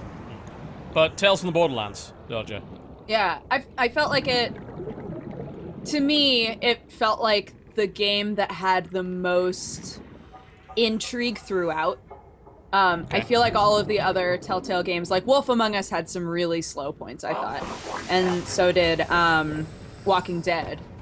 But Walking Dead, of course, was like one of their very first attempts at this. So, you know, I'm not going to give them too much flack for that. That game in general was still very, very good. But I felt like Tales from the Borderlands was the perfect mix of incredible dialogue writing, lots of different things that can happen based on what you choose, good back and forth between characters, really good characters in general, which you could include in the writing, but it also had, you know, that sort of comic booky art style that they love to do, but it was perfect because it was Borderlands, and that's already what Borderlands looks like. So I just felt like as we were playing it, I constantly felt like that we were engaged in the bigger picture. I didn't think there were a lot of slow moments in it at all. I really, really liked it. A lot of what made Tales of Borderlands stand out to me is that it is a world that had a lot of potential, but up until this point, that narrative potential hadn't really been explored very well because Borderlands is a terrible video game. So, it felt like the perfect use of the Borderlands world, yes. right? Whereas yeah. the thing is with Game of Thrones, it's the opposite problem. Because Game of Thrones has had a ton of really awesome stories told within it already, so the watermark is very high. Whereas Borderlands has had no great stories told within it whatsoever, but there was a ton of potential for that. Yeah. We should stop talking about Game of Thrones. I'm about to go real angry. I'm just... We're not getting a sixth book. I'm just... Wait, what happened? Nothing. He missed his fucking deadline. Goddamn George R. R. Martin Yeah, missed the his sixth fucking deadline. book is not going to be It's out because before It's the not next coming series. out. Too Not busy this- laying on ladies and buying houses. It's fine. Don't worry about it. It's God fine. damn it. I don't even want to talk about it. It makes me so mad. What amuses Fucking me lazy so piece of fucking shit. much about the situation, and also like makes me think, what the fuck, people, is there are people who are legitimately angry about how slow he is, because like, you're gonna die before you tell us the end of the story, you fuck. That's like, what everybody you keeps saying. I'm what? like, wow. That is the. Lazy piece of shit. How much of an asshole are you for saying that? Like, holy shit, yeah, it's like, yeah, fuck your life. We want the story. You goddamn entitled bitches. The problem is, and truly, honestly, the problem is that the TV show fucked up us getting a book. Basically, that's what, because like everything he does is in relation to that. So he goes to events and then doesn't write the fucking book. So it's like, Yeah. all right, well, I guess the TV show is where I'm getting the rest of the story. I'm not gonna fuck it. All right, bye. Like, okay. My heart aches. As a fan of the books long before there was a show, I just don't want to deal with. I want to find him and street fight him. I want to have a three-way street fight. Me, Chris Metzen, George R. R. Martin. I'm gonna end it. I'm gonna end it all. I'll kill both of them and start anew. So angry. Oh dear. So I played some video games. Talk about those if you like. Yeah, what have you been playing? What did you play? So a bunch of us got back into Warframe after a couple of years of not playing Warframe. So Warframe's been around for quite some time, and it's been kind of the PC user's Destiny, I guess. You know, it's actually quite similar to the way Destiny is. You know, it's a lobby-based MMO per se, where you're doing missions and grinding for gear and stuff like that. And when I played it back in 2013, I was very impressed by it because it was a free-to-play game that had really high production values. Like, great graphics, awesome aesthetic, really unique aesthetic, very, very different. And the combat system was really fluid. Now it's even fucking better than that. Like, 2 years on, they've spent a lot of time. They completely overhauled the melee system. They completely overhauled the parkour and the movement system. And they added a shitload of new content to it. And we got right back into it. And we've been playing a lot of it. I mean, I think we played like 8 hours of it yesterday.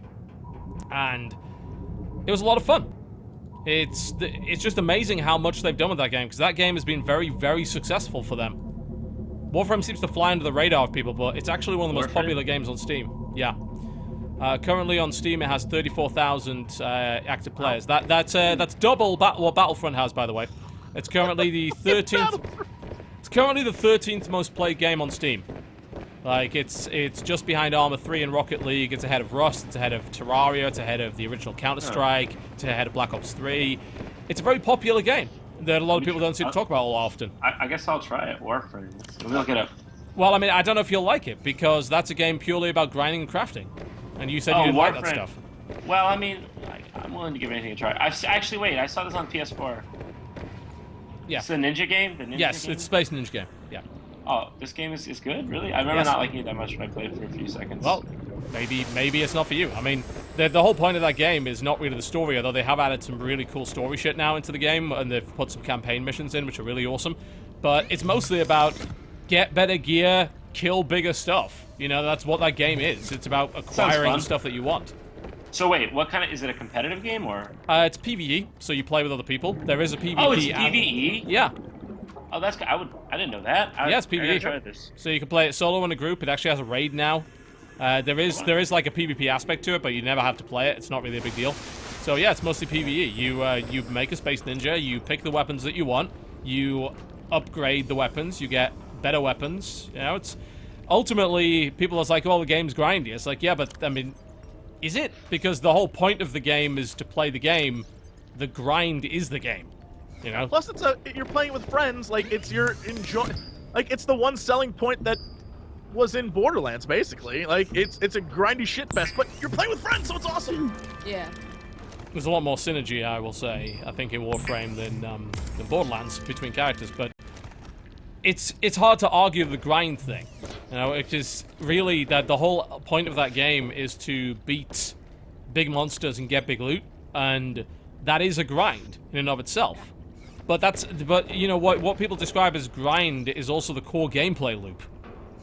And if you take the grind out of the game, you literally don't have a game anymore. It's like saying that, oh, you know, Diablo's really grindy after you've beaten the story once. So, yeah. But that's the whole gameplay loop, is kill monsters, get loot. If you don't enjoy kill monsters, get loot, you're not going to enjoy Diablo. Same with Warframe. You're not going to enjoy Warframe if you don't enjoy kill monsters, get loot. Because that's what that game is. Yeah. But, I mean, I'm enjoying it quite a bit so far. I think the reason we went to it is because we've been playing quite a lot of Vermintide lately, which is also really, really fun. But Every single time I look at our YouTube chat, it's you being like, who wants to play Vermintide? Who's in for Vermintide? Anyone? Anyone? That's the problem with Anyone? Vermintide, is that if you don't have like a 3 or 4 person group, then people can fuck it up for you. Which is why having a 3 or 4 person group for Vermintide is kind of important. With Warframe, you don't really need that. You can play solo, you can play with 2 people, like the game scales, whereas Vermintide does not. You know, it's like Left 4 Dead. Left 4 Dead doesn't scale if you only have 2 people, you just get 2 bots instead. Right. And bots are shitty. So that's I'm curious. kind of the problem with it. I'm curious because you guys have played a bunch over the last 2 days. I'm curious a week from now what your thoughts will be. It's kind of, I don't know. Because one of those games where a lot of people, like, looking at people talking about it, a lot of people are talking about how, like, it's really, really fun, but it's one of those things where over time retention seems low. So I'm curious to see what you guys will think a week from now. I mean, I think that it seems, based on the Steam stats, that retention in Warframe is quite high, and a lot of people play a lot. The thing is that the whole gameplay loop is about grinding for your next piece of gear. You know? Because that's really, like, the whole aim of the game is acquire everything. Acquire every item. So, it depends whether or not you're okay with getting into that gameplay loop and staying in it. Often I find myself... Diablo. Yeah. I was literally about to be like, when does the next Diablo patch drop? By yeah, I was going to say, that is Season Diablo 4, in a nutshell. Season 4 was awesome, by the way. That was fun. So I feel like Diablo 3 just gets better and better and better. It does. Which is It does. awesome. Yeah, I did replay, you know, and I was a big critic of Diablo 3 when it first came out, and when Reaper of Souls came out, I played Reaper of Souls after all of the updates that Diablo 3 had had. I was like, this is a much better game. Although I have not felt the desire to really dive back in, having beaten the story now. It's like, there's a new area. Oh, TB, have you not seen? There's a new area, and it's like a mystery. It's like a creepy, like, island, like, looks like a setting in, like, an evil Maine island, even though it's not Maine, but it looks like that's an the island. question, isn't it? Would I really, do I want to go back in and play more of that? Because, you know, I hit max level, and then started getting whatever the prestige levels are. I can't remember what they're called. And I'm like, okay. I mean, I think I've had, you know, I've experienced what I want out of Diablo. But for a lot of people, their goal is get the best shit. And that's going to involve them beating progressively higher difficulty levels. That's what Warframe is, and that's also what Vermintide is. You know, our goal in Vermintide right now is to deck all our characters out with the highest level gear possible and do the most difficult levels. And that's the whole core gameplay loop. For a lot of people, are like, oh, well, wouldn't it get repetitive? It's like, yeah, it's by definition repetitive. Like, as soon as you start playing Diablo, Diablo's repetitive. As soon as you kill your second monster, Diablo becomes repetitive.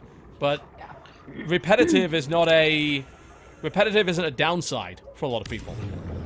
Like, looping, if you enjoy that core gameplay loop, the fact that that loops is not a problem for you. Yeah. But the loop's got to be good. But yeah, I mean, loads of games are repetitive. It's like, it's the same bullshit people say, Rainbow Six Siege is so repetitive. Fucking no. It's not. Every game, pretty much every game is. I think a lot of what will convince you or your that a game isn't repetitive is your investment in it. So, but yeah, just about everything is repetitive because there's only so much you can do. Right. Yeah, and I think that it kind of gives game developers a slide if you're to say, oh, well, I mean, a game is only repetitive if you personally don't find something engaging about continuing to play it over and over and over again, which is like true, but there's definitely an element of like developers have to be able to recognize what it is that keeps people interested and wanting to play it more and more and more, right? Yeah, like you can't just say, oh, well, I'm the sort of person who will always want to get the best score on every level. So, like, I, want to play this game forever, and that has nothing to do with the developer. It absolutely has something to do with, how the and there are a lot of create the games that rely too much on that score attack thing. And, like, me as a person that doesn't score attack at all, those kind of games tend to get very, very boring for me quite fast. And I think in order to accommodate a wide player base, you need to give players different goals. What is interesting to me is that quite a few people complained, we could go back to Overwatch as an example. A lot of people complained about the lack of progression in Overwatch. I'm like, oh, why would I play the game if I'm not earning something?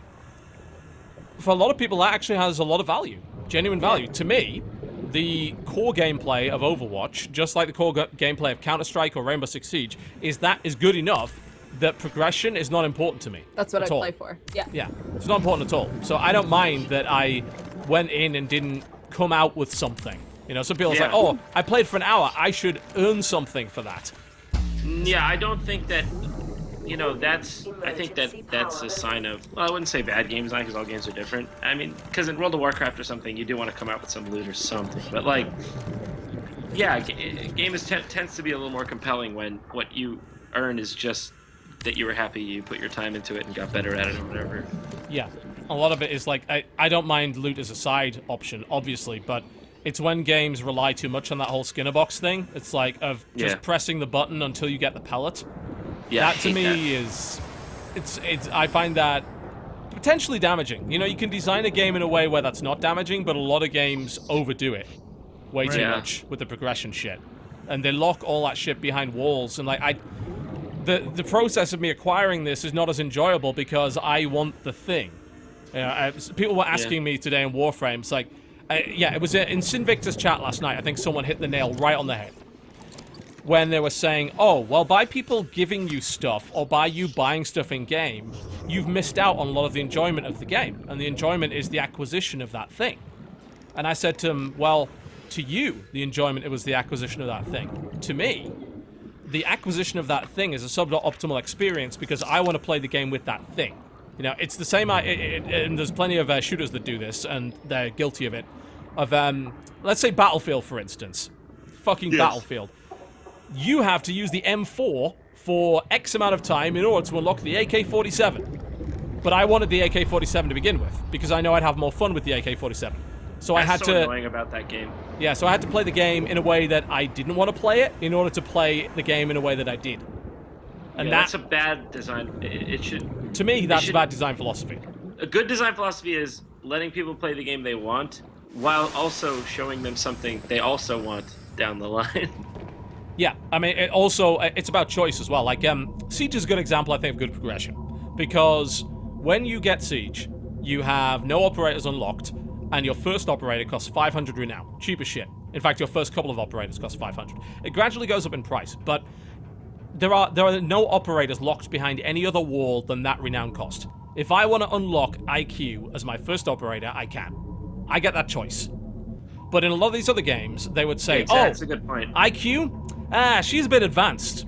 No, we're going to give you a choice of 4. You should pick one of these beginner operators here. You know? That's a good point. I like the way Siege does it. I like the way, remember old Black Ops? Like the first one? Where they had that token system? Where it's like, oh, you want a flamethrower under your AK-47 as your first ever unlock? Even though it's fucking impractical as shit? We don't mind. We're okay with that. In modern COD games, like, oh, flamethrower, that's advanced. You don't want that until level 62. It's like, no, I want it now. Give it to me now.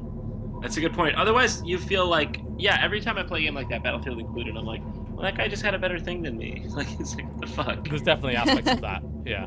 It's just like, well, I mean, like, you know, like, I just don't really understand why they make games like that. It actually it does not encourage me to play it more. In fact, I just more often will drop out of it because I'm like, fuck this shit. Yeah. I mean, when it's a competitive game, at least, like, you know, if it's single player or MMO, it's different, whatever. But like, if I feel like me being skillful isn't enough, then I don't have any enjoyment really. There's definitely aspects of that in some games. Yeah. I think the best way to do it is to offer a breadth of choice and then encourage people to experience that choice. Because in Rainbow Six Siege, let's say Sledge is literally the only character you enjoy playing. You can not unlock anything else, and you can just play Sledge, assuming that people don't steal him, and obviously you can't play him on the defense side, but, you know, every time you play attack, you can play Sledge. But what the game does well is to encourage you by showing you just how cool the other guys are. Maybe you might want to try this guy instead. He's not better. He's not better than Sledge, but he's different, you know? And Warframe's very much like that. You can, in Warframe, you can acquire almost, in fact, I think pretty much any basic frame really fast. Hugely fast. Super cheap, super quick. Like in a couple of hours. Easy. And so you can pick the one that you think your playstyle is going to be best with. So you want to be the crazy melee berserker dude that pops claws out of his arms and shreds people? You can grab that frame really fast. You want to be the one that freezes dudes? You can grab that frame really fast. They're not better than each other, but as you play through that game and you see people using other frames and other playstyles, like, I want to try that now. And then you pursue that, and then something else. And you know, that to me is the best way to do progression. Is to give you that choice. Yeah. But I guess the problem is, like, say with Overwatch, right? Like, I've definitely really enjoyed when there's a character that frustrates the shit out of me and being like, okay, what's a good counter to this? Like, learning that way. But there's always a point where you're like, okay, now I know. Like, I know the counter to everything. I know how to go against stuff, but like, what? Like, how do you add on to that once you've hit that wall? It's tricky. It is tricky. And in some cases, the core gameplay is so good that you never need to really add on to it, do you? Yeah. Well, but like, I wouldn't want somebody to start playing a game and it's their first time, but everybody else has been playing it for so long that you're just like, oh, fuck, there's no room for me to learn, right? And I guess TF2 doesn't feel that way, so I don't know why I would expect a game like Overwatch to feel that way eventually. But, you know, how do you make it so that somebody could still join in on the game and the game isn't just filled with shitlords who know everything about it? I mean, which is what you happens with games like Han. You do that things with matchmaking, really, don't you? You know, you make... Yeah. And the thing is, you've then got to encourage a constant flow of new blood into the game. Well, I think that's impossible to stop. That's like... There's always going to be people... that you just learn... It's trial by fire. If you want to learn hard enough, you will, sort of thing. I mean, you got to admit, though, you play a lot of Counter-Strike, right? And Counter-Strike Go has done a much better job of getting people into it than the other games did, you know? Yeah. By offering, like, different game modes, for instance. No, there's ways. Counter-Strike Go is brilliant, even though sometimes they do strange updates and kind of buggy at times. But do you R-rate it 8 out of 8? Oh my god, dude! I literally Oh, tweeted about that. I was so my mad. I was like, God. Val, what the fuck's wrong with you? They didn't even. You could right. How could they shoot possibly it on the test bomb. that? Like, I don't know. The only conclusion I came to is one, they're trolling us. Two, they don't play their own game or know how to play their own game. there are sometimes some decisions that developers make kind of in a bubble that are so mind-boggling to everybody else. You have to wonder, it's like, how the fuck did this even happen? It's happened in StarCraft a couple of times as well, like where a balance change has just been like so obviously awful that it's like, how did you even come up with this? Like, you know, who were you playing against that made you think this was a good idea? Yeah, I mean, the only way that... I mean, it must have been literally nobody who knew how to play the game played it, or else it wouldn't have been released. It was a one-shot body shot, perfectly accurate. What the fuck, pistol? What? That barely cost anything. Yeah, it didn't cost anything. Slightly more than the Eagle. And also, they did this once with the AUG about a year ago, where they made it a fucking laser beam. Oh, Like, yeah, I remember that, yeah. It would go, you'd pick it up, and it would go in a fucking straight line. No recoil. And literally, it was so fucking good that people would walk by the op, which if you don't play Counter-Strike, is basically the coveted golden gun. It's a one-shot. Really, really most of the expensive, time. yeah. Really expensive. Only the greatest skill players use it. People would walk by ops on the ground and pick up AUGs. Because of it was a laser beam. Yeah. Instant headshot. I don't know what. I mean, I stopped playing that week and I stopped playing the R8 week. Thank God they fixed them as fast as they did. But, I mean, at least they nerfed it. And they did. Oh, they also nerfed the rifles, but they brought it all back and they apologized, which is very rare for anything related to Valve. So at least there's that. I mean, I've forgiven them. I still play their game. It's a good game. I love Counter-Strike's always been my favorite competitive game. I had a StarCraft 2 and a StarCraft bit too, but actually League of Legends as well. But it always comes back to Counter-Strike. Yeah, progression is interesting like that, you know, and I think, you know, the best games they just do a good job of separating those players and making sure that everybody kind of has their own thing to do. Like, the thing Warframe I think does really well is it's got a bunch of side bullshit. People have referred to the game as Space Barbie and Fashion Frame, because that game gives you a shitload of cosmetic customization. I love cosmetic stuff in that sense, actually. Too. And people go out of their way to pursue making the coolest looking thing. Yeah, you could just be like, yo, I got this skin. What now? I'm the best at this game. I'm the best at buying stuff. But I'll say, like, the fucking, what is it?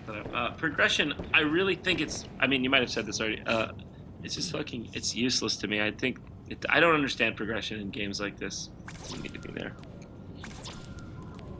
Yeah, I mean, for a lot of people, though, it seems like it does. You know, it's like people just like, oh, well, what?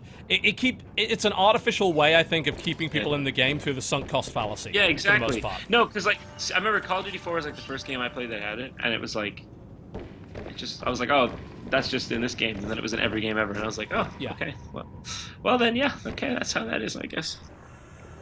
Or was it Call of Duty 4? Maybe it was Modern Warfare 2. No, COD 4 did have it. Yeah. I think that was the first COD game to introduce persistent online progression. Yeah, even Counter-Strike Go has ranks, and I'm like, what are these for? Well, I mean, the ranks in that are to stratify to make sure that you don't run into people who are much, much better than you, right? That's no, sorry. I don't mean the competitive rank. I'm talking about the level. You have, like, a level. Oh, do you? Does it give you access to anything? I don't know what it does. All I know is it's separate from, like, the like, Master Guardian ranks, Legendary Eagle. It's not that. That one is obviously... Did you say Pleasure Eagle?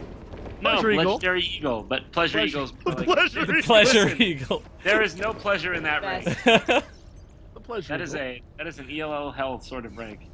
But no, I just don't understand what the hell that level is for. Maybe it's for something and I just don't know what it is. It might just be for straight up stat tracking, like literally just vanity. Maybe it's vanity, it's possible. Which is fine too, you know, that's okay. I mean, it can't be a hard thing to implement, just whack it in there, why not? Yeah. Whack in that Pleasure Eagle. Speaking of vanity, yeah, I've spent a little too much on skins in that game. Might have gone. I saw you were giving Hee Productions very expensive toys. Are you proposing at any time soon, John? Oh yeah, I bought him for Christmas. Is this your courtship thing? He always mentioned that he likes. Basically, I would always buy a bunch of crazy skins because I'm silly, and you know, he was, you know, he wouldn't, and he would always talk about how he wanted he thought the shadow daggers were cool, and because not everybody's crazy enough to be stupid and spend that much money on a skin, so I just got it for him for Christmas, and I thought, because I don't know, I just thought it was a cool gift. It was me, a little man, meant something between us. It was more than a gift card to Macy's, so I mean, it's a sentimental gift, I guess. Thanks for making fun of me though, and making me feel like a big jerk off. Though. Yeah, he put. Oh yeah, I made him that video as the reveal because I didn't know how to give him the gift physically. And dude, the trading process was ridiculous. Had to verify our emails 7 times. Yeah, I heard they've done some crazy stuff now to stop a lot of the scamming. That you have to jump through fire basically to trade now. It's untradeable for 7 days, and then when you do trade it, it's held for 24 hours. And then you have to verify your email. And if you cancel the trade for any reason, you go on a 7-day trade cooldown. Fuck my life. Whoa. I've never got involved in the 7 marketplace with Steam at all. Christ. My inventory is full of thousands of trading cards. I could probably sell for actual money and buy games with, but I can't be fucking bothered. The whole thing seems so laborious. It is. I don't understand why they've done that. Maybe it was some sort of regulation, or maybe it is to help their customers not lose things. Clearly, they must have done it for some reason, but I don't know. I don't understand the trade scamming. Like, how do you get scammed? Just don't get scammed at the end. Great advice. Good advice, John. Great advice. I mean, why is it scammable? I don't understand. I just don't understand who's getting scammed. Also, there's this weird like CS:GO gun skins gambling thing that some people do. I don't know what that is. Yeah, that's a big deal, yes. man. Yeah. That's a What is big that? old thing. I did it with Dota 2 rares, and I think during the 2013 International, and I lost all my rares, and I've never done it again. My Twitter was just because I was watching the match, and I'd bet a bunch of rare items on this team winning, and it was just me going between my rares smiley face and then my rares cry face as the game swung back and forth. I was like, no, my rares! Wait, how does it work? What does it do? I don't understand. So it's an external service where you bet rare items on who wins. Does it access your Steam inventory? Yeah, it's through bots basically. You give the items to a third-party website and they hold it in escrow. And then if you win, you're paid out your items back plus extra rares. If you lose the bet, then you lose your rares. Oh, so, and you're betting on games like sports betting? Yeah, you're betting on the result of Dota games, competitive Dota games. What? So is it? That's how Counter-Strike works too, by the way. So is that that's not legal yet? Or it will be legal soon? If you I live think in it's legal. California, no betting of any kind is legal. I remember I don't. I used to pay. I used to play online poker, and they shut that down one year. Yeah, they shut that down hard. Black Tuesday poker community. I mean, I don't think they regulate as much because it's not real shit. Like it's not real money. So you're betting rare items essentially, but it's probably a loophole of some sort. No, you know what? It's like pachinko. It's like hit the lever, erotic violence. It's like no. I believe, and I could be wrong. I think in Japan, it may not be legal to bet real money. So they use pachinko with where you can trade in the balls, those steel balls for prizes. Yep. So it's like a workaround. Similar like this. Yeah. Well, yeah, it's because the esports world is so like Wild Westy. Oh, it really is. They can get away with that kind of stuff. Be like, oh yeah, no, you can bet, and you get items instead of money, but the items have like cash value. Yeah, but not really, so they can get away with it, kinda. So yeah, I mean, eventually, technically, it's not real cash value because it's not.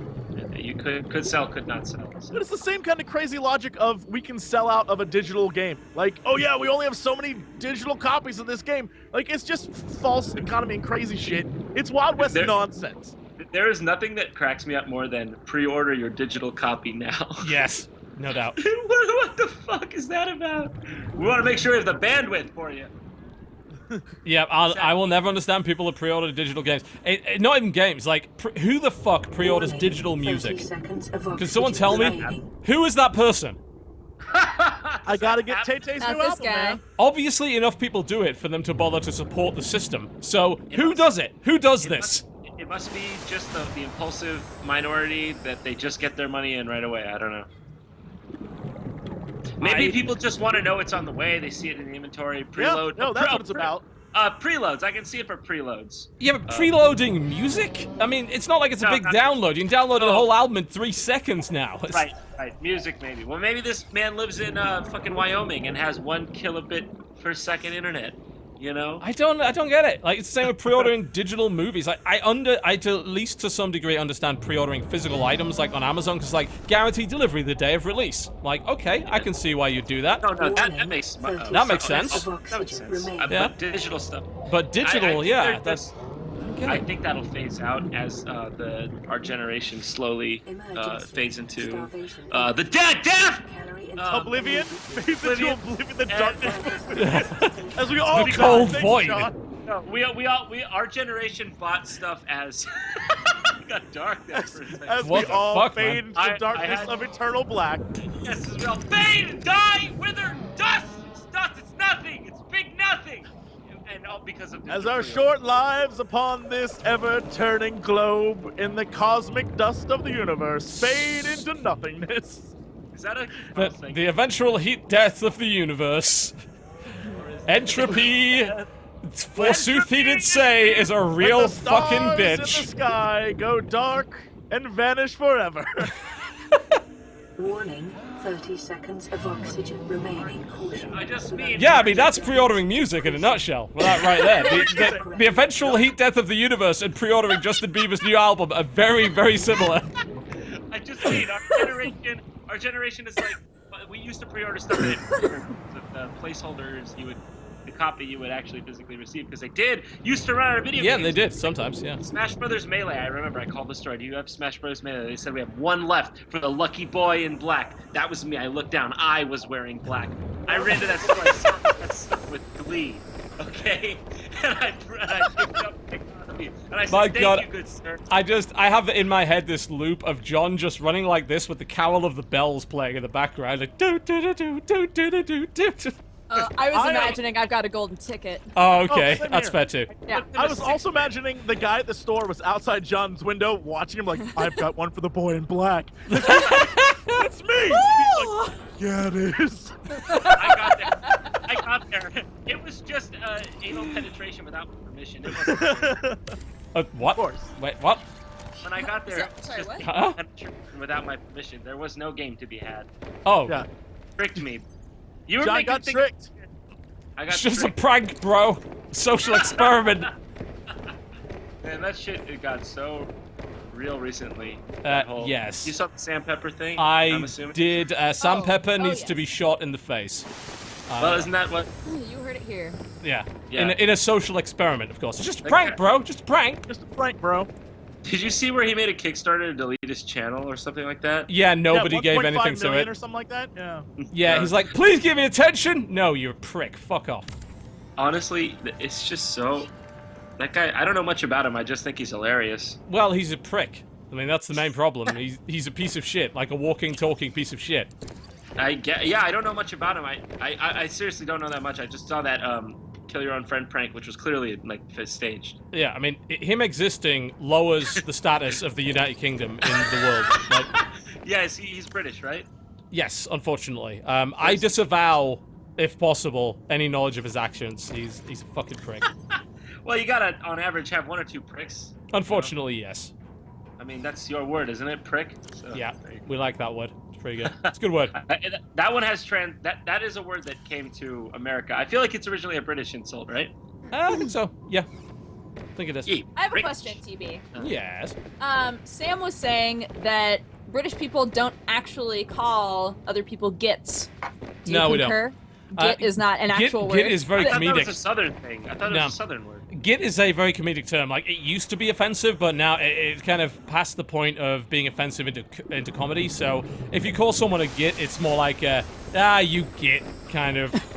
Not it's not an insult anymore, really. It's like bloody used to be a swear word. Like, bloody used to be very Did? offensive. Now people just include it in speech out of nowhere. It has no real offensive value anymore. Yeah. Bloody was offensive. Yeah.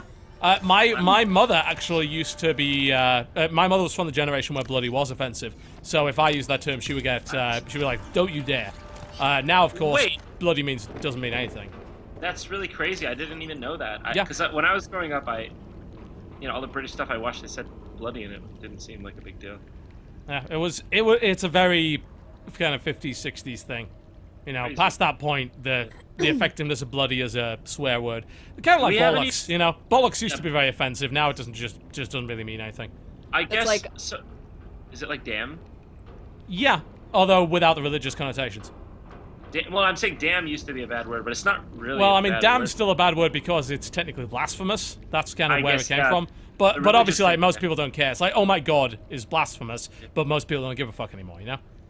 Wait, what's an God. American? Go ahead. Hmm? No, you first, Dodger. Emergency. Oh, I was just Starvation. gonna say Seek my care dad. intake immediately. Well, my grandma used to be offended when my dad would say bitchin', and now bitchin' is like such an old word that Silly nobody yeah. uses. Yeah, but like at the time when kids started to say bitchin', their parents were like, "I cannot believe you are saying that. That is I want to so bring offensive." that back. Yeah. I want to bring it. I mean, Right. pissed off is another one. Bitchin'. You know, people just use Bitchin'. pissed off isn't really offensive anymore, but it used to be. Yeah, Like yeah, when I was a piss, kid yeah. growing up, saying pissed off would get you in detention at school. Like it was Really? considered offensive. Doesn't that mean getting drunk in England? Getting pissed? Yeah, Getting pissed? yeah. Going That's on a bender? Getting Yeah. pissed is bitch. That one? Yeah, pissed.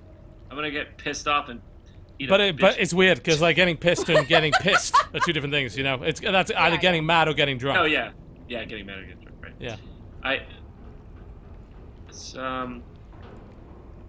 Are there any other British swear words you need me to clarify for you, Dodger? I don't think so. knackers. Is it Knackers? Yeah. I mean, knackers. Used to refer to Yeah, testicles. Did I ever tell you that my Granker Cope ruined my childhood? What? Okay, so this is a great story, and I think people will be able to relate to it. If you saw the Game Grumps guest Game Grumps where we had Grant Kirkhope on, if you don't know who he is, he's the composer of many rare games, including Banjo-Kazooie, not limited to GoldenEye, 007 for N64, all these games. Anyways, he did a lot of the voice, the sound effects too, not just the music. And do you guys remember Mumbo from Banjo-Kazooie? Hmm? No, seriously, do you remember Mumbo? I mean, do you play that game? It's been too long. No, none of you played Mumbo? Seriously, nobody played Mumbo? I mean, so none of you know it. Anyways, okay. He was a fucking you make it funny. He was a fucking juju doctor, witch doctor, and he would talk like this, right? And there was, let me see. I think I can actually play it off this, and it's I gonna. think be I'm worth supposed to be offended by that, but I'm not sure. Like, continue. What? What? What do you mean? Mumbo Juju Doctor just sounds offensive for some reason. I don't know why. Does it? It really does. Mumbo Yeah. Juju Doctor. You've been conditioned It's by accurate. the PC police. Yeah, He's I'm PC, bro. So bitchin'. Okay, hold on. Let me just play this clip because it will. Hold on. This is going horribly wrong, isn't it? No, it's not. Hold on. I thought this was playing the music. Oh, here we go. Okay, you hear this? Can you hear that? Yes. Yes. Okay. Here, let me just get to the part. I'm just waiting for the point.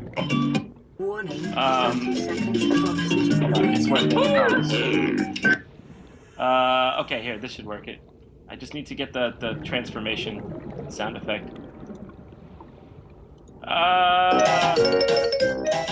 Hold on. What the fuck is happening? Emergency. Just hold on. You guys Of keep talking. I just got. oxygen Oh, here it is. Okay.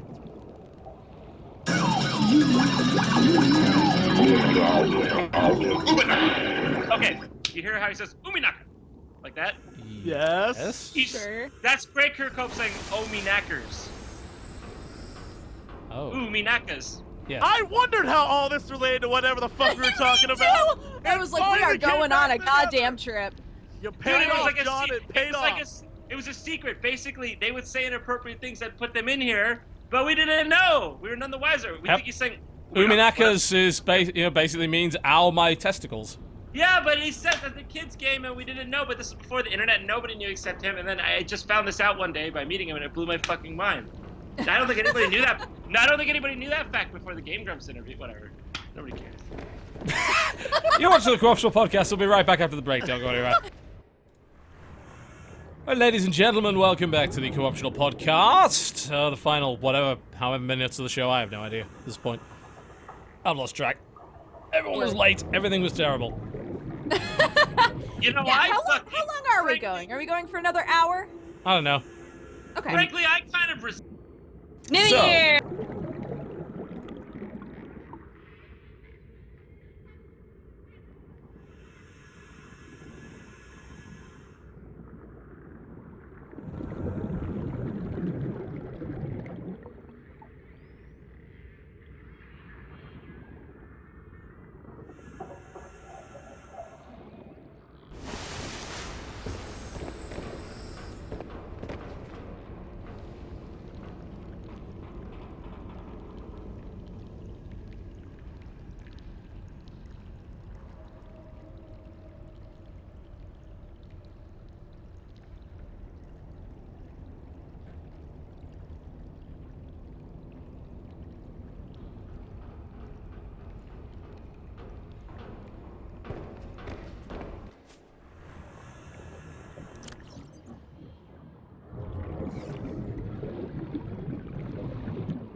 Welcome aboard, Captain.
Warning, 30 seconds of oxygen remaining.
Warning, 30 seconds of oxygen remaining.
Warning, 30 seconds of oxygen remaining.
New creature discovered.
Caution, calorie deficiency detected.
Welcome aboard, Captain.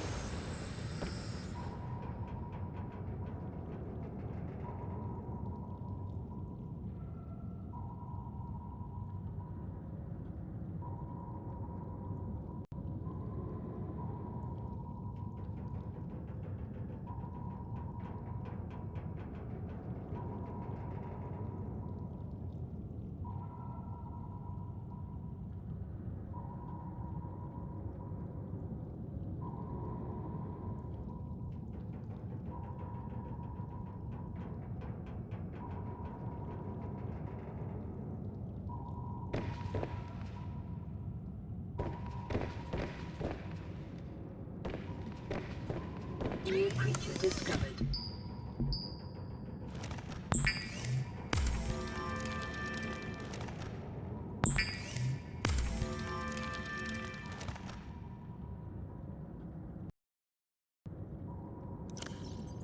Vital signs stabilizing.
Welcome aboard, Captain.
Emergency power only.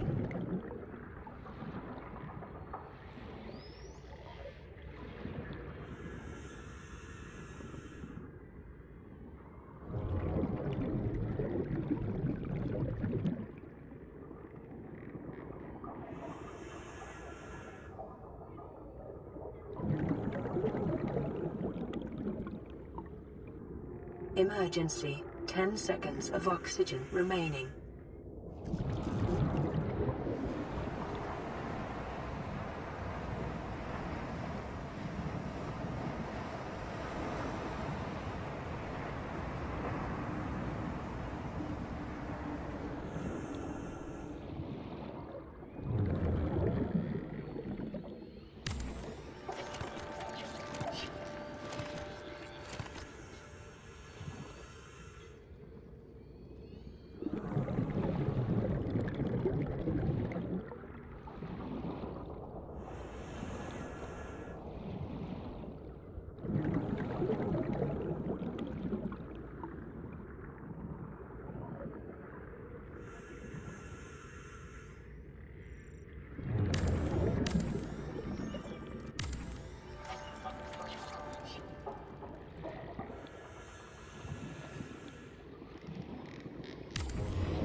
aboard, Captain.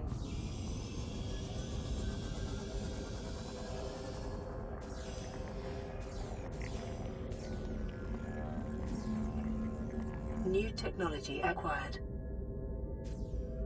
Welcome aboard, Captain.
Caution. Passing safe depth.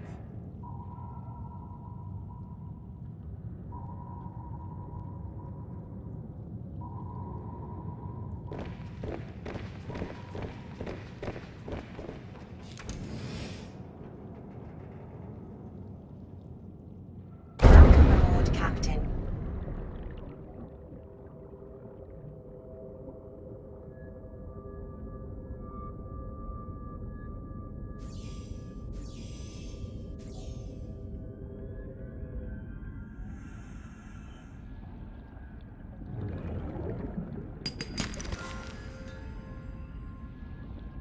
Welcome aboard, Captain.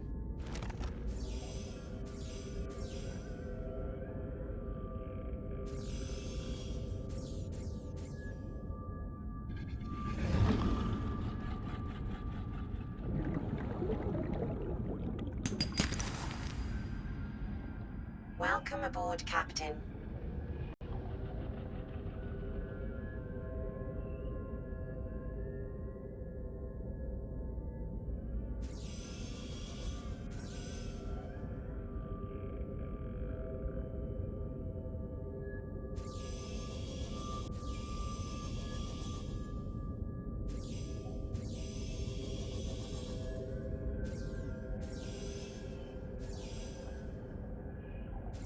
Caution, passing safe depth.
Welcome aboard, Captain.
Ska vi se.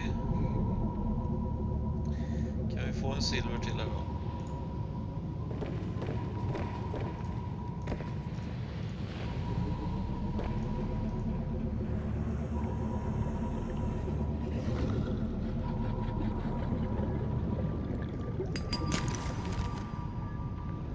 Nej. Holy shit, fuck. Welcome aboard, Captain. I helvete. Dun, dun, dun, dun, dun, dun.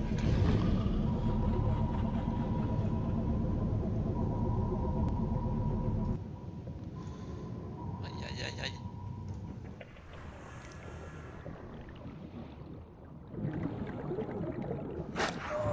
Au. Au.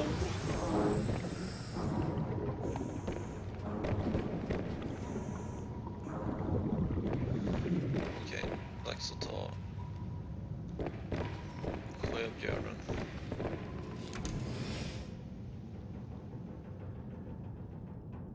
Welcome aboard, Captain. Thank you, Karen.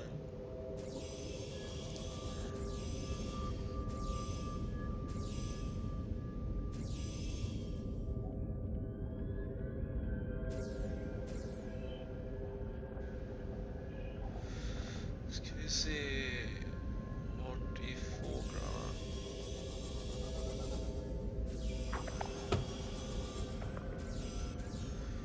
Där har vi en. Påhälsning utav en liten gubbe.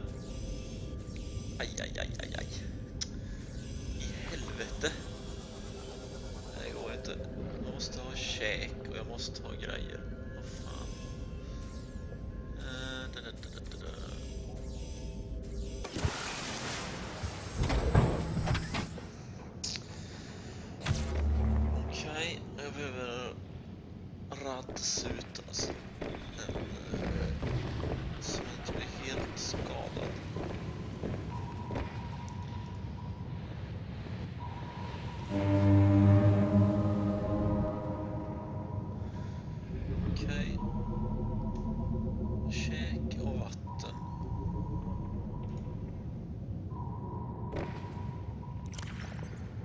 Nej, fast lite vatten.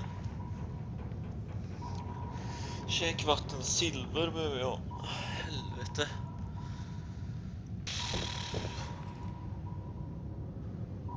Så ett vapen hade ju varit nice, men... Titta på det här. Oj. Vi ser här.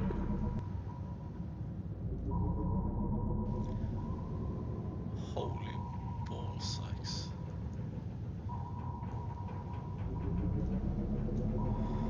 Okej. Åh, titta där. Titta. Här har vi grejer.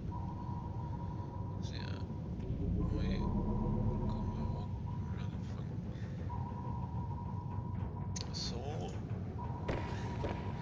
Egentligen så hade man behövt kanske göra en bas. För att... Oj. För att det blir mer energieffektivt, men då måste jag ju... Aboard, Captain. Tackar Karen. Aj.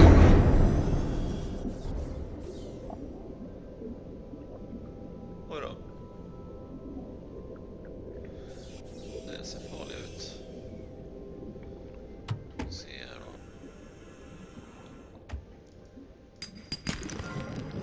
Men vad fan alltså. Finns det alltså mer guld än silver på det här stället? Det får jag erkänna är lite irriterande. Jag har fått 5 silver på hela tiden jag har varit här och spelat. Och det är typ 10 timmar. Fan, den hade jag.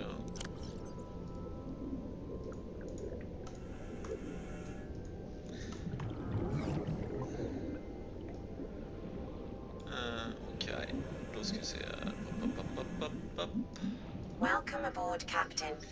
Eller? Vad har vi här då?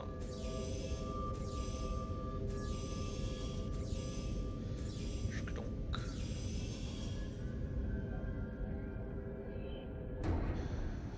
Då ska vi se. Har vi något som är värt stasis rifle fragment? Nej. Ingenting. Och försöker plocka upp.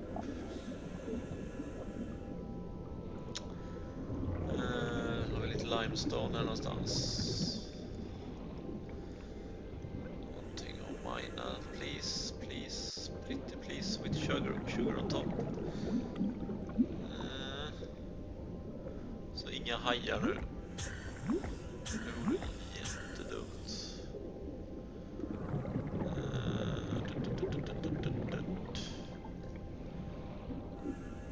Mineraler, tack. Där har vi något.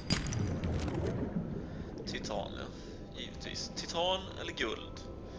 Det är det jag får liksom. Och så ligger det typ bitar utav Aurora över allt verkligen. Här. Check. Kom till pappa. Oj. Frågan är om det här är en ändlig resurs liksom. Det verkar så, för jag typ ätit upp alla air sacs i början. Tror jag. Nu ska vi se vart.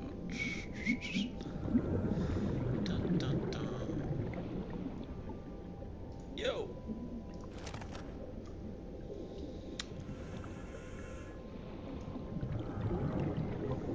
Så vi ser.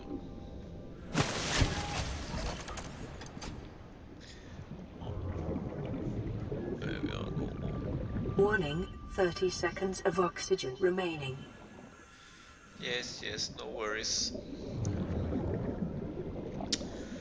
Ha. Så vad behöver jag? Welcome aboard, Captain. Okej. Jag har inte parkerat så jävla bra, det får jag känna. Ja.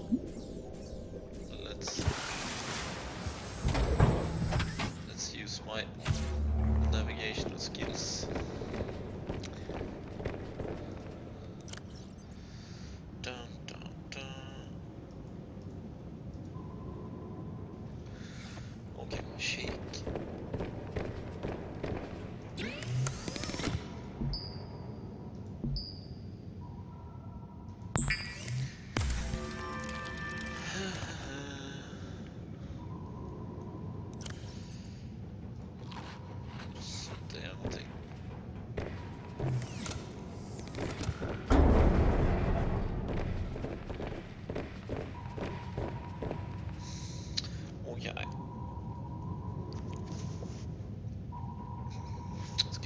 göra är bygga en bas här. What?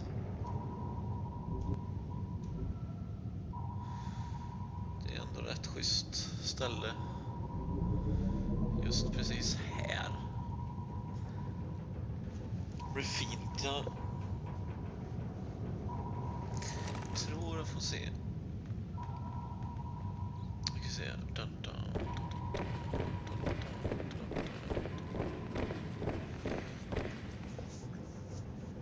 Okej, vi behöver bas. För vi behöver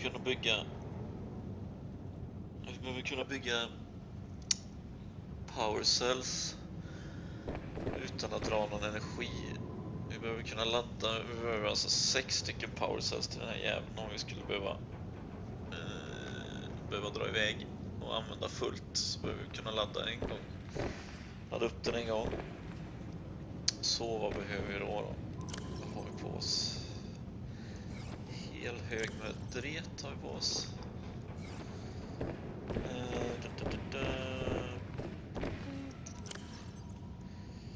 Så lite salt, lite gummi, lite annat tjosan. Inte riktigt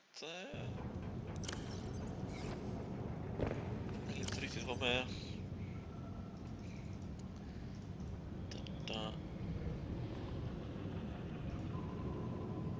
Så. Se här. 1, 2, 3, 4, 5, 6, 7. Nej, 1, 2, 3, 4, 5, 6, 7. Ja, den får inte plats där. Alltså.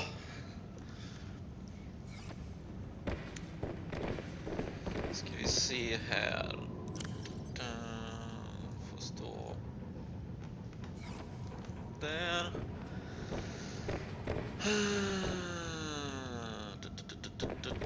Vad har vi på oss nu? Vad behöver vi? Vi behöver...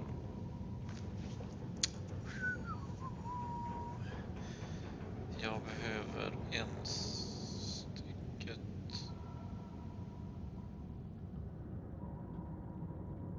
6 stycken titan. 8 titan.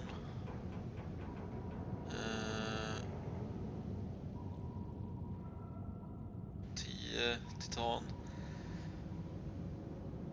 10 titan plus en glas.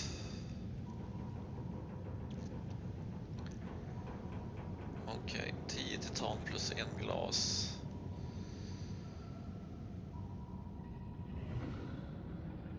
Ja. 10 titan. 1, 2, 3, 5, 6, 7, 8, 9, 10. Ska vi se. Glas.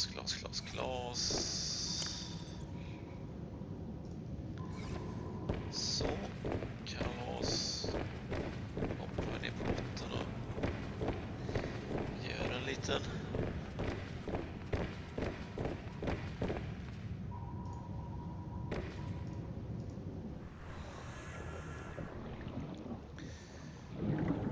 Ah. Right. Welcome aboard, Captain. Se. Foundation. Var har vi foundation? Foundation. Där. 4 till. Så 14 alltså. Då ska vi se. 4 titan till. Vänta. 3, 5, 10, 12, 14.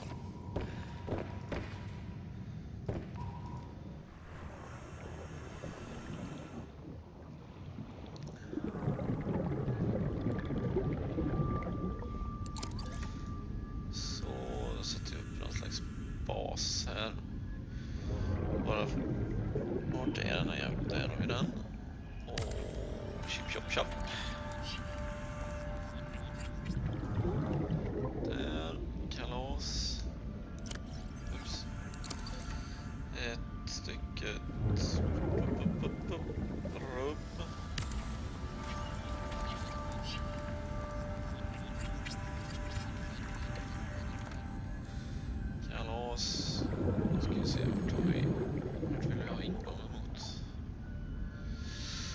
bra läst, men ja, i brist på bättre så kör vi här nu då.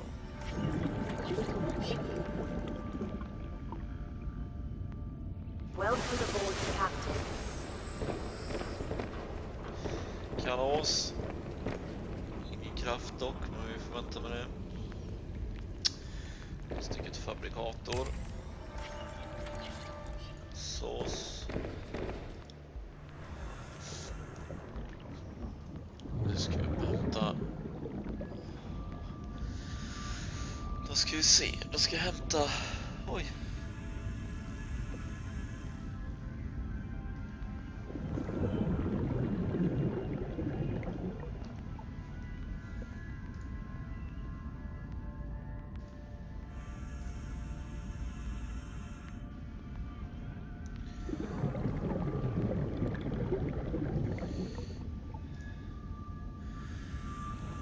Då ska vi hämta. Men vad fan.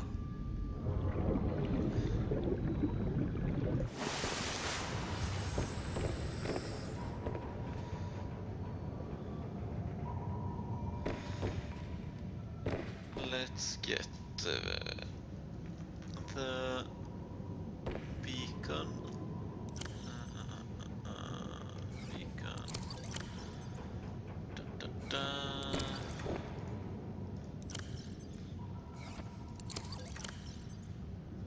Beacon. No bacon. Here's the bacon. Quartz.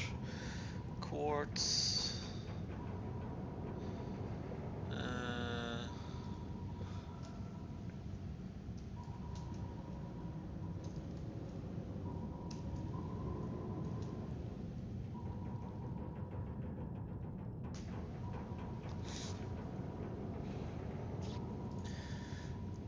How much quartz do I need?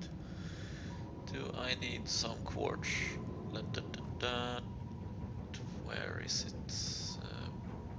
Where is it? Where is it? Solar panel. 2 quartz, so 4 quartz and 4 titanium. Da, da, da, da. Should do it. 2, 3, 4.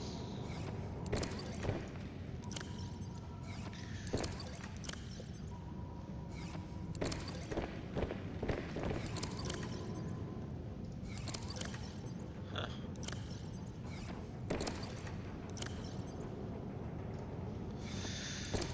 4. Let's see.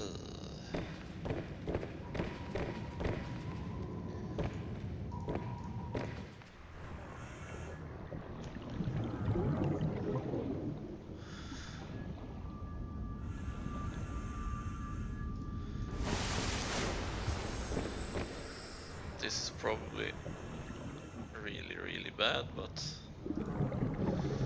I will do this.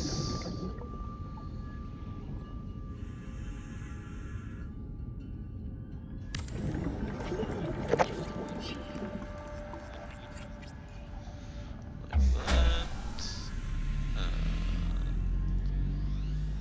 Power restored. All primary systems online. Over here.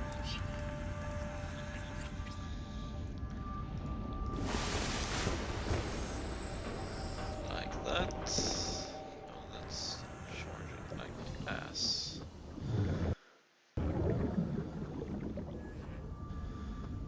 Uh-huh.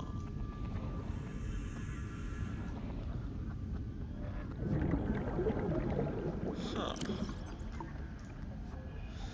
Let's see, power transmitter. Gold and titanium.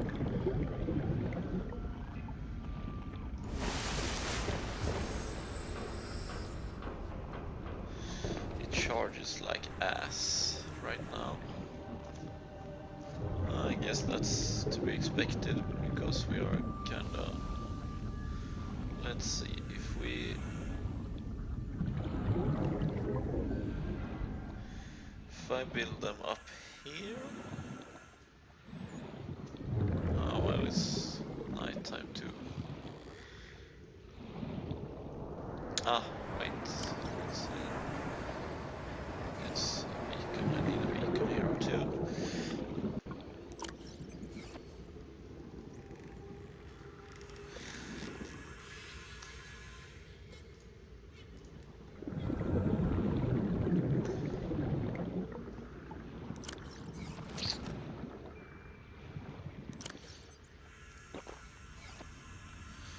I need to drink something. So, you want to see my boat? Okay.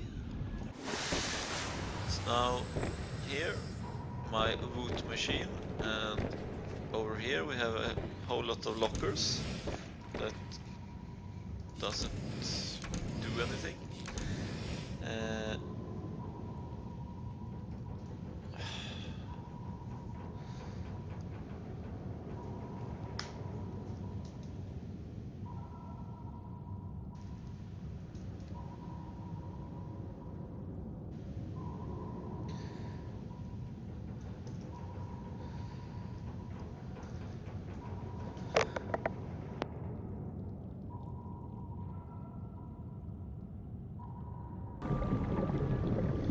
So, you want to see my boat? Okay.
Emergency. 10 seconds of oxygen remaining.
Warning, 30 seconds of oxygen remaining.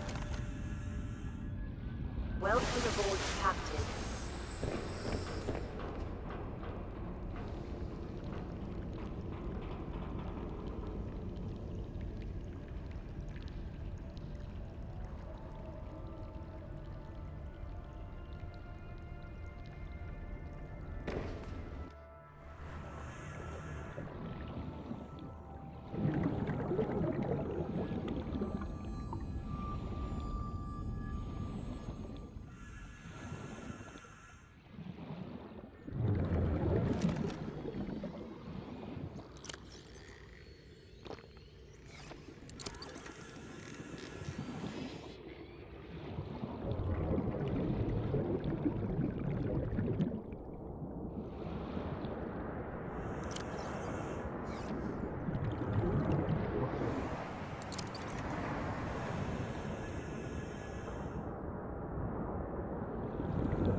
Captain. Welcome aboard, Captain.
Warning, 30 seconds of oxygen remaining.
Welcome aboard, Captain.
Welcome aboard, Captain.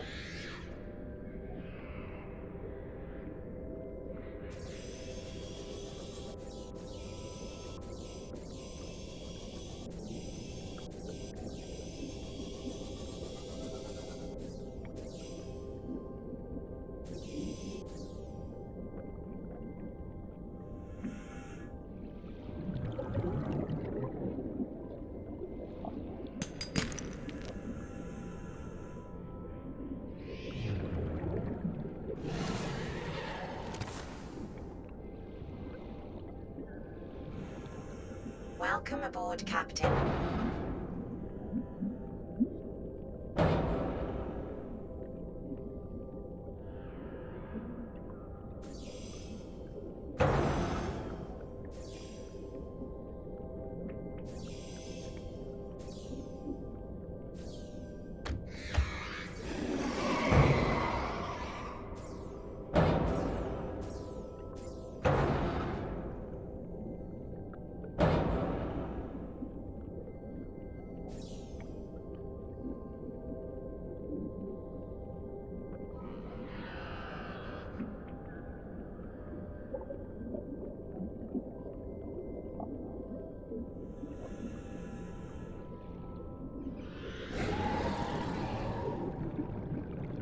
Welcome aboard, Captain.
Welcome aboard, Captain.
aboard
captain.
Emergency. 10 seconds of oxygen remaining.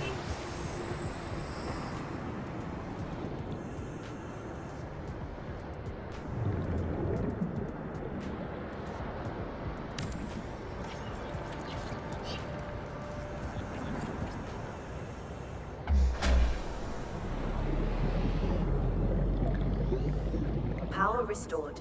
All primary systems online.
Captain.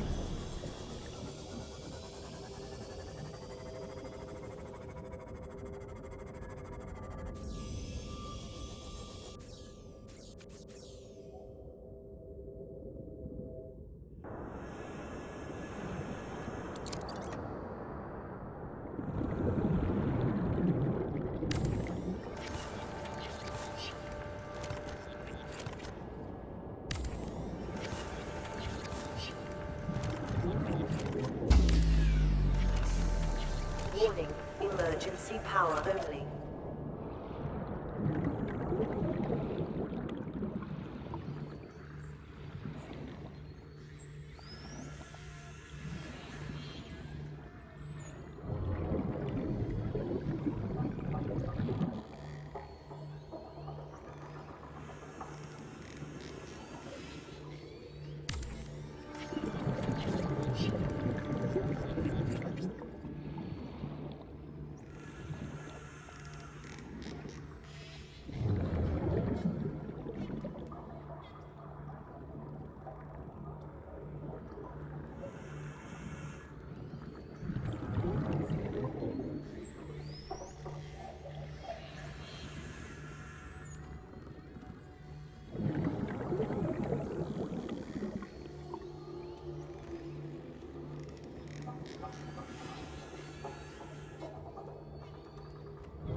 Emergency. 10 seconds of oxygen remaining.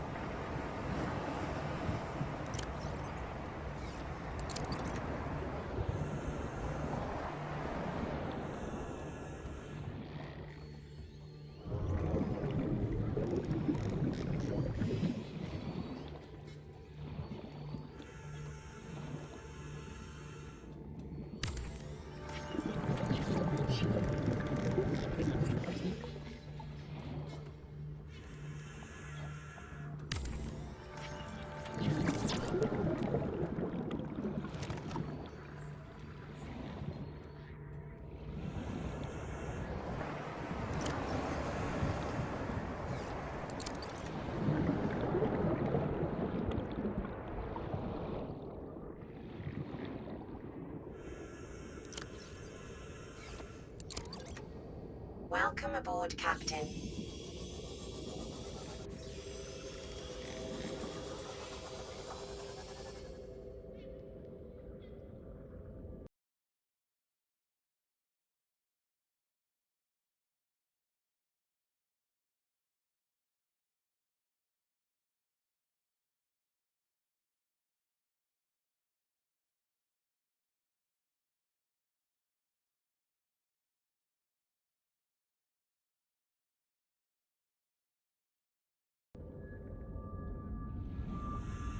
Welcome aboard, Captain.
Welcome aboard, Captain.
Warning. Blood loss detected.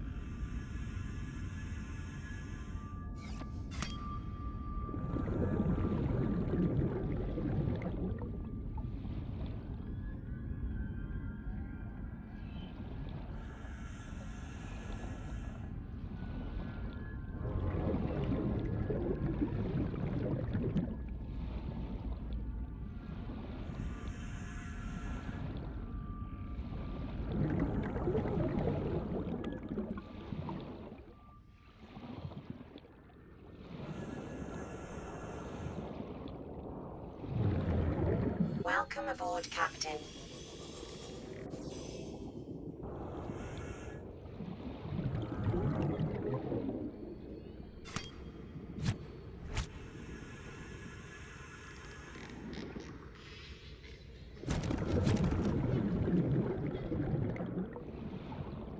Welcome aboard, Captain.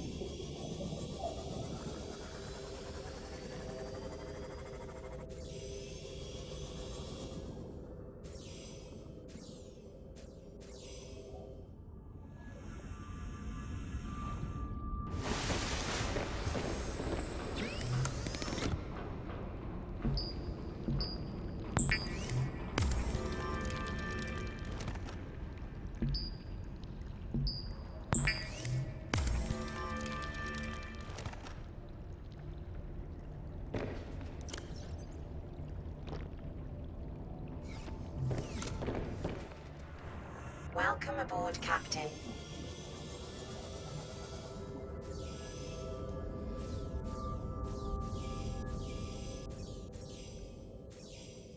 Welcome aboard, Captain.